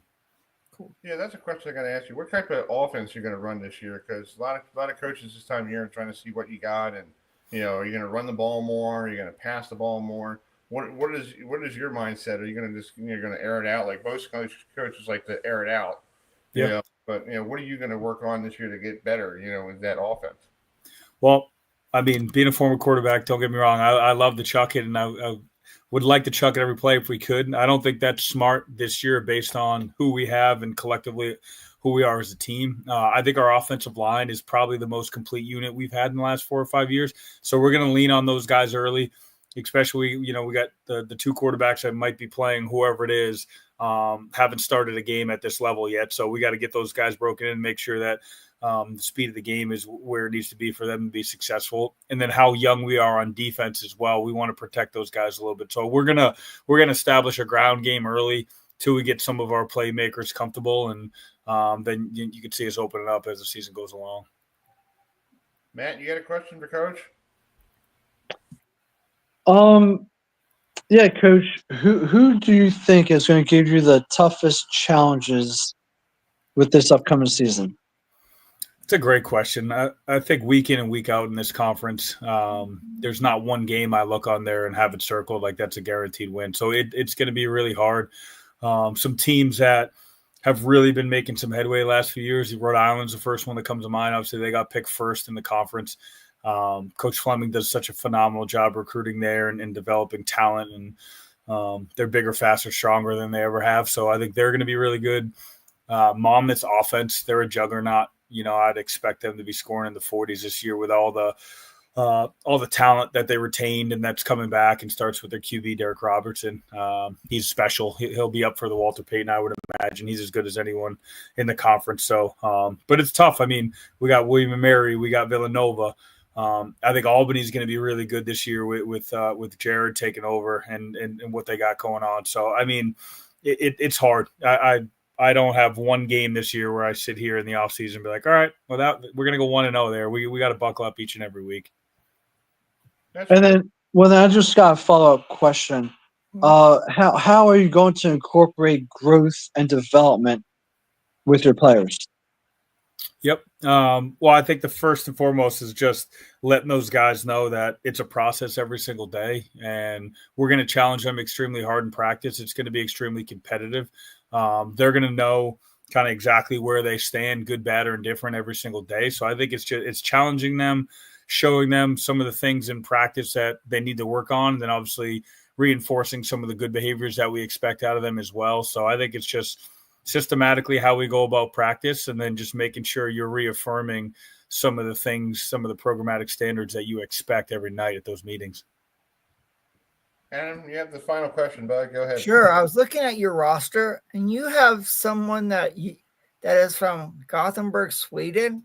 How did you get him to come? My main man, Arvid from Sweden. Yeah. So he prepped at the Taft School. So we saw him last year at one of those regional showcases. Absolutely crushed it. Got him up for an official visit a couple times. His parents actually, when they flew over last summer, came up to campus, fell in love with Durham, and we were able to get him to say yes. So really excited about him. Wow. He's a big boy. Yeah. Oh yeah. Oh wow. Oh. Kids, like there's a guy who plays for BC Lions who are from Towson, who is from Belgium, and they're big boys over there. Oh yeah. Absolutely. Jeez. Yeah.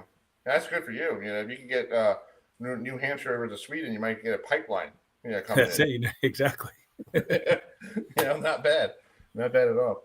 Well, Coach, I hope you have a great fall camp, and we'll try to talk to you before that game on the August 25th, or sometime during the season. But we'd love to have you on again. But good luck with the camp, and hopefully we have a great season of UNH football, and hopefully this year we'll get past that first round and maybe move on a little further. That's the goal. We got to keep it rolling one day at a time. Appreciate you, fellas. Thank you so much. All right, sir. Have a great evening. Take care now. Cats. See you. Go Bye. Cats. Go Cats. Bye. All right, that's our good friend from New Hampshire. So part of the New Hampshire Mafia. New Hampshire Mafia. Chris. I feel like we're running some kind of mafia here in Maryland somehow. I mean, Chris, me, Rick Santos, Ryan Day, and Chip Kelly.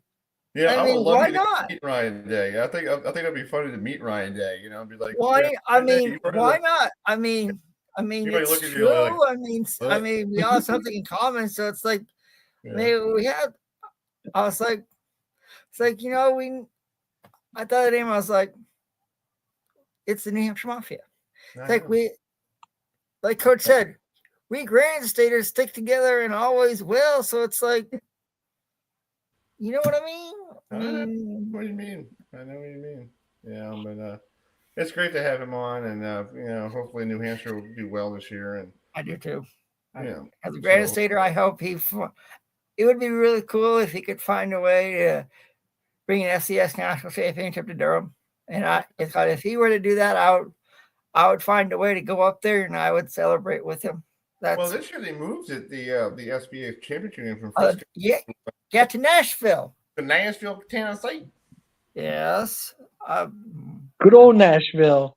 Maybe it's short for us to get there this time instead of going to Frisco, Texas. Well, yeah, I maybe. mean, it's only 4 hours from me.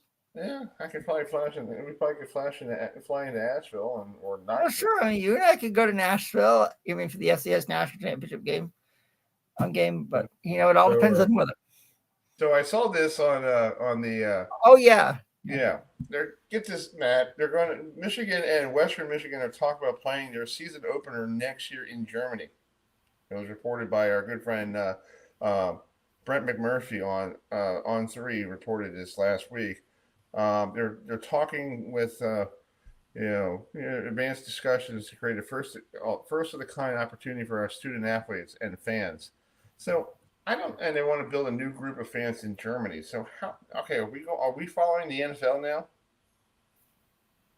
Yeah. Well, Chris, they used to. I mean, if you look back in the day, there was a game in Japan at the end of the year.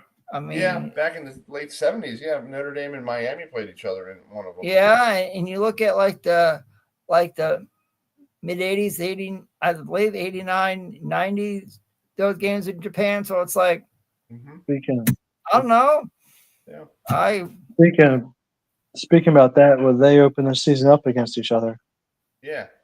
So instead of going to where their campus is in Ann Arbor, let's just fly on a plane to Germany. Oh. Okay. Yeah. I mean, you look at what you look at Ireland, I guess.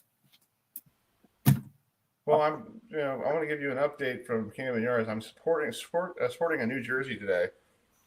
This is John Oliver's Blue Jays jersey. Oh, I was wondering that. Nice. Yeah, it's John Oliver because when Gary Carter retired, I had to look for a new player to root for. So I went with John Oliver because I thought it was pretty cool that he had that helmet at first base because of the brain aneurysm when he had was a kid. Uh-huh. And and they were talking about that today because I think Dick Allen, who just went into the Hall of Fame this weekend, he had a helmet on at first base for a while. So I guess he's but there was a picture of Dick Allen putting his cigarettes in his helmet. Yeah, it's like I guess I can't play that in the beer league. So anyway, right now at top of the 7th in Camden Yards, the Blue Jays are losing to the Orioles 10-4. But this one guy actually went yard. Some guy named Guerrero. In the air to deep center. Mullins back at the wall, jumps and it's gone. Guerrero has hit it out to center field. And the Blue Jays have quickly come back to tie it.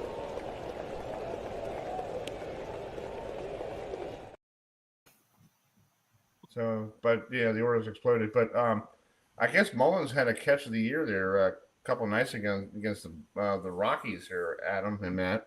I didn't see it, but I guess they called it the catch of the year. I think the Orioles are still scoring runs against the Rockies right now. It was 18-0. 18-0.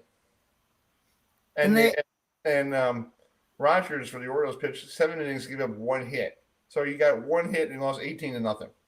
And they said that was the biggest win in the Orioles franchise history. Was the biggest shutout win in the Orioles franchise history. And the Rockies even used a couple players as pitchers, and I think one of the Orioles players hit a homer in honor of Happy Gilmore too, being released this weekend. Yeah, I think he did the Happy Gilmore swing. Yeah, I was like, cool. Yeah, very cool. Well, we are talking CAA football tonight. We want to welcome a new member coming in next year. Sacred Heart Pioneers are going to be joining us next year. And what I saw is, I guess they were, because we're talking to Dan DeTore about that. Yes. They were in the Northeast Conference, and then they went to the the MAAC. Yeah, and now they're independent right now, so they're going to join a new conference in 2026. So because Delaware went off to Conference USA, Matt. So yeah, they did. Yeah, they're going to be playing in Conference USA, and Villanova and William & Mary, Richmond left this year to the Patriot League. What are you doing? Yep, that is true. What are you doing? What I'm doing while I'm walking in my home. Okay. I was wondering what you're doing. I thought you were making. I'm saying, let there be light, people. Let there be light. The light shines upon us. Exactly. Oh yeah, Matt. It's called when Chris and I were in Charlotte last week for the ACC kickoff. You should have heard Coach Mike Norvell. He sounded like a preacher. Really? What was he saying? Oh, he was fired. He was fired up for the season. Because so on that day, Matt, you're a friend of me, to me and Chris, since you know who we pull for, and we know who you pull for. So all I'm saying is, let the best team win. So. Tide. My God. Yeah, so folks, Matt. Adam say it. We're trying to get Charleston Rambo, who plays for Montreal, but he won't be able to make it on tonight. But if you want to watch him, he will be taking on the Saskatchewan Roughriders on CBS Sports Network this Saturday at 7 p.m. on CBS Sports Network, and you can watch them take on the Saskatchewan Roughriders. I just love that word when I was a kid with the CFL. Yeah. Saskatchewan. Yeah. Saskatchewan. Yeah. So anyway, it's 9 o'clock. Let's turn the page here, and we'll talk to the winners of the CAA last year. This guy brought Rhode Island their first playoff berth since 1985. And when I was 4 years old, I think I was still 4 years old. Yeah, I was in New York in 1985. Didn't even know I was in New Hampshire. Yeah, I don't even know what I was doing in 1985, but I know it was a year before the Mets winning the World Series. So that's the last time Rhode Island was in a postseason game until Coach Fleming brought them to the semifinals last year. So let's bring in Coach Fleming here from Rhode Island. Hi, Coach. How you doing? Good, Herb. How you doing, buddy? Not bad. How are you? How's everything going? Great. I'm doing great. Well, in 1985 was my first year of coaching, so my God, I'm a little aged with all you young guys around here. Gee, thanks, Coach. Yeah, no doubt, bro. Wow. Yeah, I saw that. It was like 1985. I'm thinking I was 5, and I was trying to figure out, because I didn't move to Maryland until like 1987. So I remember still living on Stewart Place in Oceanside. I don't remember anything else about 85. That's all I know. Well, all I know, I was at the University of South Carolina as a GA and starting this crazy road on college football coaching. So that's what I started in 1985. Nice. Well, Coach, you had a great year last year. Last time we talked to you, we were down in Charlotte, getting ready for the ACC championship game, and you were on the way to get ready for your third round matchup. Didn't go quite as planned that you wanted to, but what did you learn from that playoff game on the road that you guys may have to work on this year? Well, let's not get 2 touchdowns called back. Let's not get a couple of things that I still question. It's a really sore spot to be able to talk about, the end of a season. End of a season's a loss. We were 17-10 versus Mercer. I think we had a very good opportunity to win. I think that has been a strong motivator for our football program as we went forward, and something that we addressed tonight. We had our first team meeting tonight, and we start practice in the morning. So I think we learned a lot from that game. I think we learned that, that every game is winnable, and we really feel a little bit upset that we didn't get that one done. But we got this year, and we're looking forward to going ahead and taking another run at it. Yeah. How do you get your team focused on, I know last year it didn't end the right way, and like you said, some calls went the wrong way, and also, how do you get your team focused? Were they focused in spring ball, knowing that they have a job to do and they want to keep this thing rolling? Because you guys won your first playoff game at home week before, so you had the momentum going, So and you left your stadium there in Kingston, Rhode Island, on a win, so you still have a good winning streak going, but you want to keep that stuff going, right? Well, certainly we want to keep it going. I point out to the negatives about anybody who has a chance to get to the playoffs right now ends up either winning the national championship or ending the season with a loss. Mm-hmm. And I think that, that was a learning experience for us. I thought it was a great experience. Hadn't been done in 37 years here. And so, I couldn't be more happy about, the production of last season. But as you look at our kids and you look at, the transition of time, you talk about, 46 new players, 23 of them being transfers. We've got a brand new team, and, these guys haven't had a chance to play together, but I certainly think that the pieces are in place and the attitude is right and the work ethic is right at this point in time. But we've got a long training camp and obviously a long season ahead of us. So we'll put our best foot forward and try to put a team on the field that everybody can be proud of. Yeah, you open on Friday, August 29th against Campbell, and I hope to see them later in the year when they take on NC State. So what does Campbell – I know you guys just started looking at film, getting ready for the first game. You have camp. You want to get yourself healthy to that goal, because you got 15 practices in fall camp before you get ready for game planning. So what do you see early in Campbell that might, there's something you want to work on in this training camp? I mean, I couldn't even comment at this point in time on Campbell. They're different. They've got new players. They've got new things going on, and it's going to be a dogfight. That was a well contested game last year.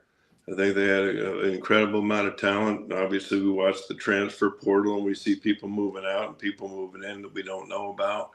So I think that it's easy to keep our kids locked in and loaded. I mean, what we got to focus is on ourselves at this point in time. Find out what we are, which we have a pretty good idea about, and we got to put our best piece out there and make sure we get out of the gates in the proper fashion, which is a home game on Friday night here at Meade Stadium, which, as you know, has turned into a pretty difficult place to play. Exactly.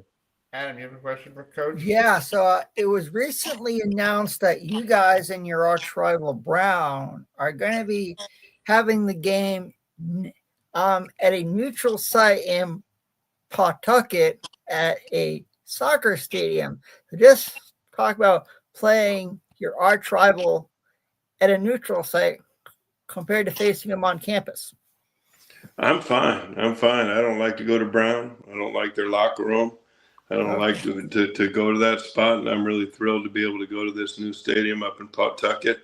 I don't know if you guys know that, but we're redoing our stadium, and in the season of 2026, that will be our home stadium. So I'm very thrilled about the fact to be able to get a chance to get in there against a very quality and known opponent with Brown and battle it out there. I think it'll be good for the state. I think it'll be good for the rivalry.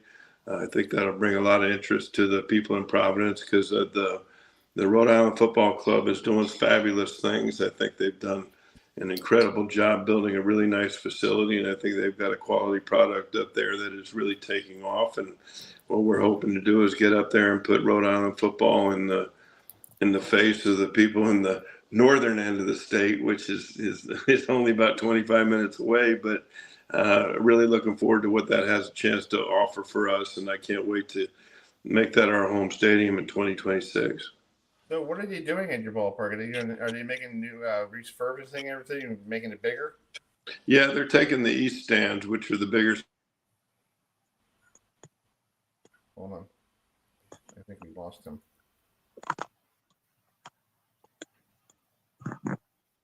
I think we lost him. Hold on. We'll see when we bring him back on. We'll see when, bring him off. So Rhode Island is actually favored to win the CAA again this year. I think they can do it. Yeah, I think they can. And Villanova, this is their final year in the CAA. They're going to be they're supposed to be picked second. So let's see if he's logging back in a minute here. I guess something happened to his connection up there. Maybe people in Pawtucket want to keep it secret. Yeah, I mean, I think we all remember. Yeah. Pawtucket, Rhode Island. It was the AAA home of the Red Sox. The Boston Red Sox had historic McCoy Stadium for a long time, and it's like, when I think about Pawtucket, that's what I think of. Worcester's nice, but my heart will always be in Pawtucket with McCoy Stadium. I mean, it did host the longest minor league baseball game in history. Here. Oh, here he is. Let me bring him back. All right. Was that me or you? I don't know. I what think happened it was maybe there. you. It was you. It was you. No way, it was you. No. Maybe the folks at Pawtucket probably tell you to be quiet right now. Don't talk about it. No, they'll be happy about it. They're looking forward to welcoming Pawtucket, Rhode Island, without a doubt. Yeah. But back when I was asking, what are they doing to your stadium? And that's what happened. They're tearing down the east stands, which is where our press, and they're going to put up new stands plus a brand new press box, and continue to put some spit polish on our stadium, which I think has become, one of the better environments to play in the CAA. That's cool. That's awesome. Everybody's getting like an upgrade. It's really good that these schools are getting like their press boxes. I remember Delaware for the longest time. They're now in the Conference USA. You have to walk up the stairs to their press box, and I thought I was going to die getting up to the top of the floor. I was like, oh god. Herbie, I'm glad you didn't die, bro. I'm glad I didn't die either. But they have the elevator now, so I'm like, thank God. Yeah. So anyway, we're going to have an elevator in our east stands too, so we're all set to go. Nice. Bill, what is one thing you want to work on in fall camp, besides, what we talked about? Is there something that you want to see that get better? I think it's like every year. I mean, I think, we're interested in is having a good practice tomorrow. We welcomed the kids today. We had our introductory meetings today. And what you're looking for is continual progress, one step at a time. Every rack we take 4 days on and 1 day off, and try to get a little bit better each week and be able to find out what we're going to be. We have to, we've got a lot of new talent. We've got to be able to know how to distribute that ball.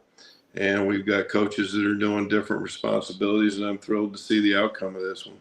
That's awesome. Well, Coach, I hope you have a great fall camp, and hope we can talk to you more during the season, and because we love talking to you. You and I have a relationship back to the beginning of we started doing this. Yeah. I enjoyed having you on, and I hope you have a good camp, and we'll talk to you probably that first week of August 25th and see how everything goes. My man. All right, brother. All right, you guys doing a great job. Keep it up. All right, man. Talk to you soon. All right, see you. Bye. All right, that's Coach Jim Fleming, the head coach of Rhode Island. I love having these guys on. I made relationships with these guys way back in the day when we were first starting out, and I'm like, can you come on my program? I'm like, you're like, sure, we'll come on my program. Yeah, but I hopefully I'm looking at his roster. They have a punter who is originally from Fremantle, Australia. Oh my God, Jesus, seriously? Yeah. So the James Allen, who's a redshirt senior, He's from Fremantle, Australia. Oh wow! So it's like, and there are a couple people from. I mean, it's like I want to know how you get someone from. He first started at Georgia State and then went to Trinity Valley Community College. But it's like Fremantle, Australia. I mean, Australia is known for, for really good punters. So it's like. Well, Miami had one. The Hurricanes had a punter from Australia. It's just now everybody's on video now. There's a lot more video out there on Facebook. Yeah. Like if you type on Facebook, YouTube, Matt, you just type in whoever you want to see. They have video of themselves. It's like it's like we had those kids on early in our first show, Adam, on July 7th. They had videos of themselves to help them transfer to new schools. It's crazy. Yeah, back in the day, like you said, back in when he first started in Coach Fleming, when he first started in 1985, they didn't have computers like this. Yeah, he had to get in his little Volkswagen Beetle or something and drive around, South Carolina or Georgia, whatever, to find these players. Now you can sit back in your office and go, oh, Matt Chicken-Elli. Oh, okay. Who is this guy? Yeah. You don't have to sit out. You don't have to go anywhere. You can sit in your we're doing our show right now. It's crazy. It's amazing it's amazing what technology has, how forthcoming. It's like. Well, we have a couple more minutes until the Bryant coach goes. And man, I brought this up to Adam last week. We're talking about this whole, transfer portal, INL, name like an awareness, and then Trump signed something about trying to cancel the third party. It needs to be structured because things are going out of whack. Like you're offering a kid $4 million to play a football game, and the other school has $2 million because they can't get the extra $2 million. Like the guy in BYU, not BYU, the one in Utah. Or not Utah, UNLV last year was promised what 1.5 million, and the UNLV goes, sorry, we can't give you that, and he's like, well, I'm going to transfer. So yeah, it's like how, like I surely think, and I said this to a couple of people last week, we're going to see free agency in college football. That's coming. We're going to have somebody like a team like they'll have a trading deadline show because. Let's say if you're a team, like let's just use the example Miami, they're 4-8. Okay, at the time of the trade deadline, it's like, they're like they're in last place in ACC, and they have a guy who is $4 million. They just bought Carson Beck from Georgia. What are they going to do? They're going to transfer him. They're going to trade him to Texas. Just said pure whatever. Trade him to Texas to get that $4 million back. They could do that. It's crazy, but I think that's what we're going to get to the point. It's going to be free agency in college football, and you're going to have people trading people at a trading deadline like baseball coming up. What do you think? Matt? I don't know. I mean, it could happen. Well, it could happen. I mean, I don't know. All I know is that NIL was not. This was not the intention of NIL, and basically these players are signing. Well, they're not signing anything. They have, I think, 1-year contracts, and that was not the purpose of NIL. And the thing is that you're not developing the athlete anymore, the player, the human being. And that's what is being lost because now they're just chasing after the money and they're going – I mean, they can literally have 3 teams in 3 years and, and the development of their play is I think being capped in a way because if you got the same coach – for 2-3 years. And of course, pending that the coach, is developing you as a player and growth in your personal and also athletic career in life, then why not just stay there? But you got a lot of players now that are jumping ship, that are going to this team because Team B is paying $1 million more than Team A, and then they're jumping to Team C and D because they're paying more than Team A and B, and it's a mess. Well, here's the thing. We had Coach Ambrose on from Albany, and he was saying he's going to take on a guy in Iowa that he saw. What, Adam? He saw you saw him in like 1 year when he was at Delaware or something like that, and 1 year at and then he got back to Albany, and then now he's quarterback in Iowa.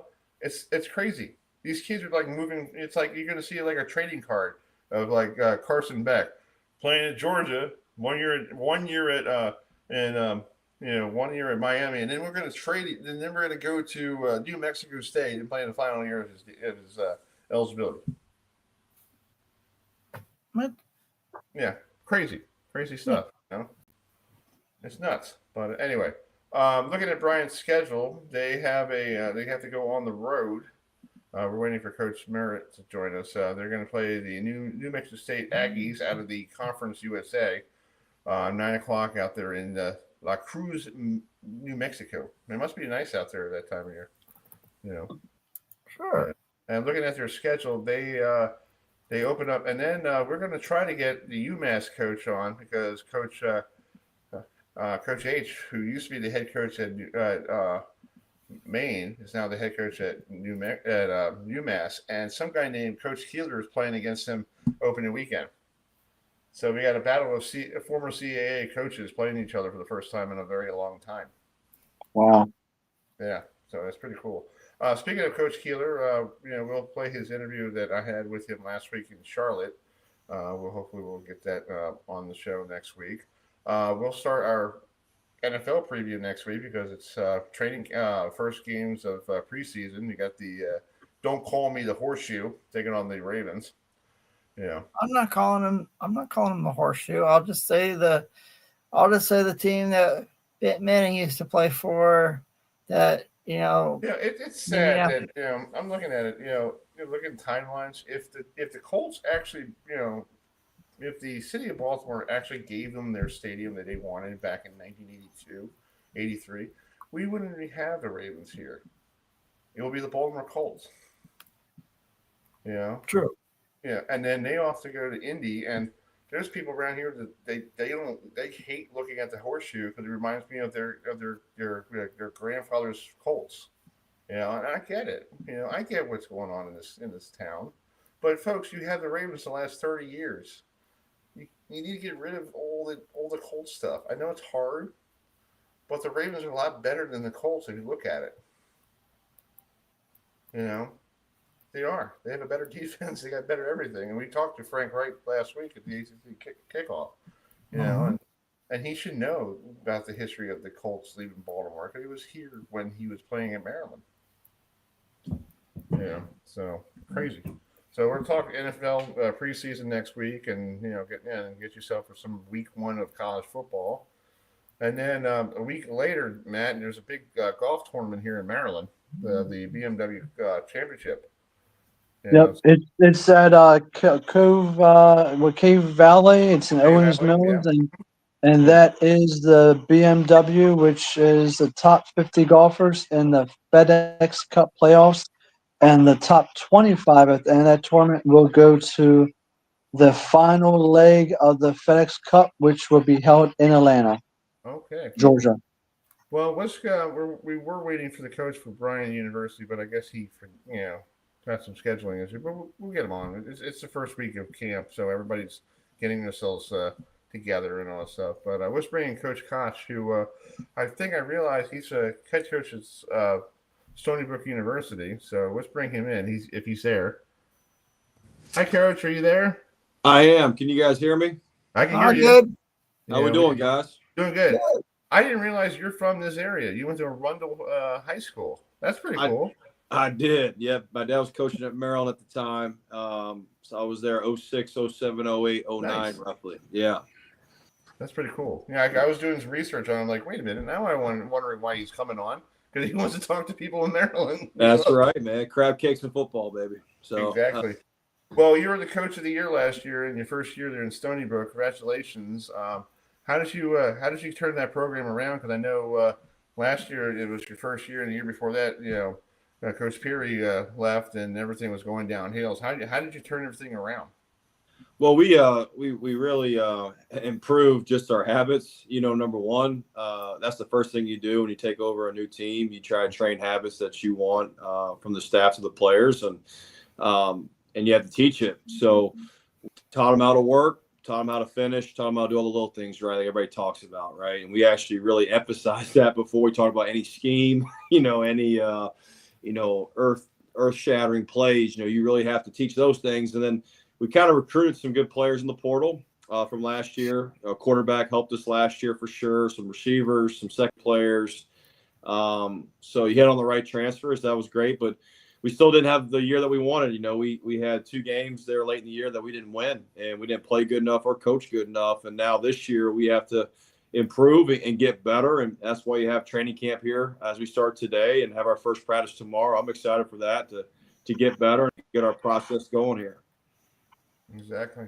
Adam, you have a question for him? Yeah, so just talk about the transition coming over from the Mid-American Conference at Western Michigan here to the CAA in Stony Brook.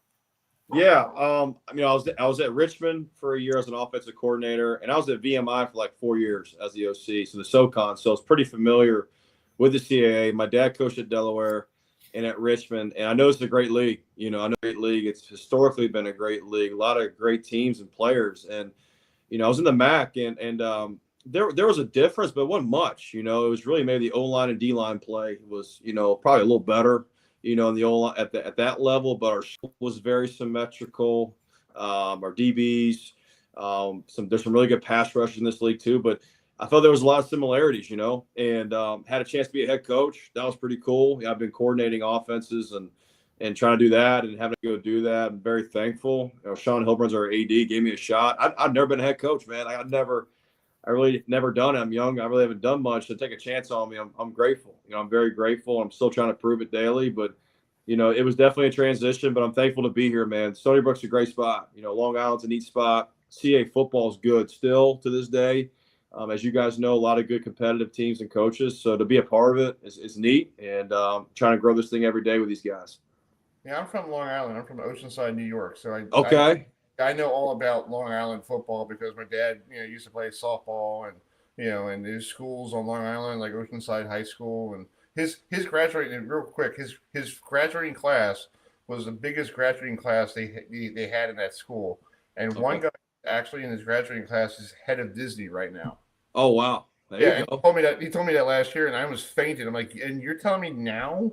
I was like, you sure? And he goes, what do you want me to do? I was like, can we write a little letter, Dad? Like, hey, you're an Oceanside alumni. Nice to meet you. Hope maybe he might give you a free pass. You never know. Yeah, there's a lot of famous people from Long Island, as I'm learning. Like a lot of famous, actors, singers, etc. that are from the island.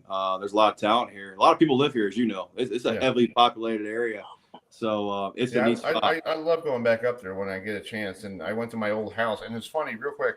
I never driven the car there. I was 5 or 6 years old when I moved down here, and somehow my brain is programmed to get to my house up there. Oh, nice. And my dad goes, "How did you get there?" I'm like, I just learned how to drive it. Yeah. Oh yeah, no doubt. It's awesome. It's a lot to do though, man. A lot of good food too. A lot to do. Oh yeah, it's a lot of seafood. I think it's Jordan's Seafood is a place that my dad used to go to. I think it's out near on Jamaica Queens or Jamaica or somewhere out there. It's big lobsters. It's huge lobster. So I think I got to get. I'll send you the name of it. I got to ask my dad where it is. I got you. I appreciate that. Oh, no problem. He knows all about seafood there, so it's not. Yes, bad. sir. No question. Yeah. Matt, you got a question for Coach? Yeah. So what's your outlook for the upcoming season? Like what kind of stars do you think that are just going to be like the captains of the team? Yeah, we return about 10, 12 starters roughly, and probably about 16 guys on offense, defense really played. Some guys weren't stars, but they played. So we got a lot of guys back, which is good. But we created competition. That's the biggest thing that we're doing in camp. We added the right transfers, I believe, that can create competition. Sometimes at this level, you don't have competition or guys get complacent, through camp, and they don't get any better, and I think that's our job as coaches, is to enhance the roster and enhance the people on your team, but also enhance, competitiveness. And so I feel good about that. I feel good about our competition going to camp. We'll have a new quarterback this year. Tyler graduated last year from Georgetown, was a transfer, did a great job for us. So we're going to have a quarterback battle this year between two quarterbacks, Casey Case and Chris Zellis. So that'll be good to see. Roland Dempster's back. Our running back was a good player for us last year. He's back. Got some receivers back, added some receivers, which is good. Offensive line, a lot of them are back. We got competition now at that spot. Some younger guys are developing. Hopefully they can get more snaps and create more competition. On defense, we lost our best pass rusher, Rashawn Lowe, in Minnesota, and made a lot of money. So we couldn't help him there here, but was a great player. He graduated, had a lot of sacks for us. But Rodney Falk returns on the defensive line, is a good player. But D-line's going to be, a position of we need some productivity there. But we got some guys that can do it. And then linebacker, got some guys back. And then secondary, a lot of competition there. Brought in some guys there at safety. Corner, we lost Rudy Silvera, was an all-conference corner for us. So we got to find an alpha there at corner. So we got some holes, man, like everybody does. And that's why you got training camp, to figure out those holes and figure out who's who. And so I'm excited for that, just the competitive part of it. There's some guys, too, that played, decent amount of snaps, but could potentially be starters next year for us here. And you're excited about those guys. Hopefully they get better and make a move, you know what I mean, to really create the competition that we want. So, but yeah, that's kind of our team in a whole. We got some holes. We got some guys back, but even the guys who are back, they can't get comfortable. They can't feel like they arrived. They got to get better. You know what I mean? So we're excited about that here coming up here tomorrow. That's true. And I guess the final question. Sure. So when you were the OC at VMI, talk about the competition you had in the SoCon, because I live near a SoCon campus since I live near Western Carolina University. So yeah, I'm assuming you faced the Catamounts back in the day. So, just talk about being an OC at VMI in the SoCon. Yeah, it's a great league. I think it's a heck of a league. VMI was an option team. So was Citadel kind of back. Citadel still, they're still an option team. It was kind of an option league. Even Furman would run the option. Even Wofford, Mike Ayers, they were running the option, I believe, too. And Coach Walk was our head coach. And we ended up running like the air raid-ish spread offense deal because it's a military school. So the old linemen you get are not going to be big. So you have to either run the option or spread it out and pass it. And we spread it out and passed it a lot. And we played against a lot of good teams. Like Chattanooga was good. West Carolina got a lot better. They're good now, especially. They got some speed, man. And Mercer now is obviously much improved. And still Wofford, Furman. It's a great league. And at VMI, it was a bus league. We used to drive to Sanford. It was like 10, 12 hours on that bus ride to Birmingham. And you just remember those bus rides and all the good players you played against, you know what I mean, and coaches. And it's a great league. So I loved my time there. I grew a lot as a coach there because we're a military school. It's hard to recruit.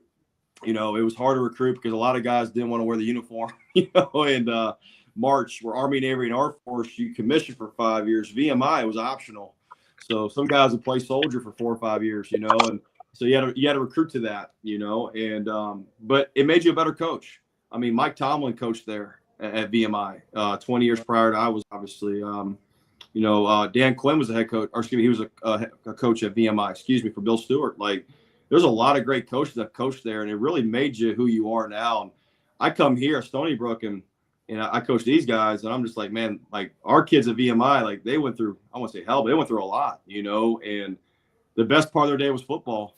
For us, our hardest part is football. It's perspective. It's perspective, and it makes you appreciate things. And there's a way to do things. VMI, you got to find a way. I think anywhere you go, as you guys know, you just got to find a way to get it done and try to take that every go. So I'm very appreciative of my time there. It really made me a better coach and a better man. And I'm just thankful for that. That was a great league. It was a great time. And we won the Southern Conference Championship when I was there. It was a spring season. It was COVID. It helped us a little bit. It was a 7 or 8 game season roughly. So our depth didn't get crushed because of games. So but I love that time there. It was a great time, and I worked for a great coach and a great staff and players. Yes, That's sir. true. Well, Coach, thanks for joining us tonight, and I hope you have a great fall camp, and we'll talk to you before that trip to San Diego. All right, thanks. Appreciate y'all talking to me. Thank you so much. All right, man. Talk to you soon. Yes, sir. Take care. See you, bye.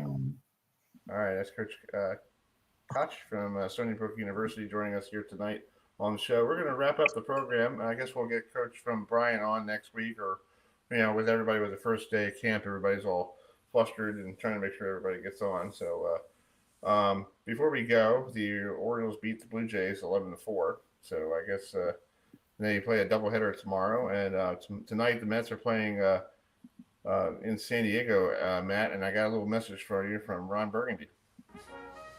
Well, that's going to do it for all of us here at Channel 4 News. You stay classy, San Diego. I'm Ron Burgundy. Damn it! Who typed a question mark on the teleprompter? For the last time, anything you put on that prompter, Burgundy will read. So hopefully the Mets could win 8 in a row. So that'd be cool. So, all right, we're going to roll it out here. We'll try to get Coach on next week. Before we go, we'll be on the show next Monday night at 7:30. So we're going to wrap it up here. PM for Sports Talk with us. Talk with Chris Heidel. So we appreciate all the coaches for joining us tonight. We'll try to get Josie Barnes on next week. We'll see what her schedule is because of the travel. Maybe that we'll get her on before the end of the year. So we'll leave you tonight with a classic song. This song was number 4 on the charts on this day in 1981. If you remember The Great American Hero. Yeah, so let's play that, and we'll see you all next Monday night at 7:30. So here.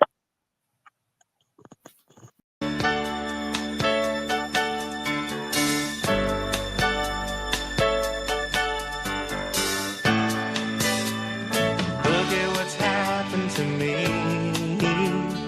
I can't believe it myself. Suddenly I'm up on top.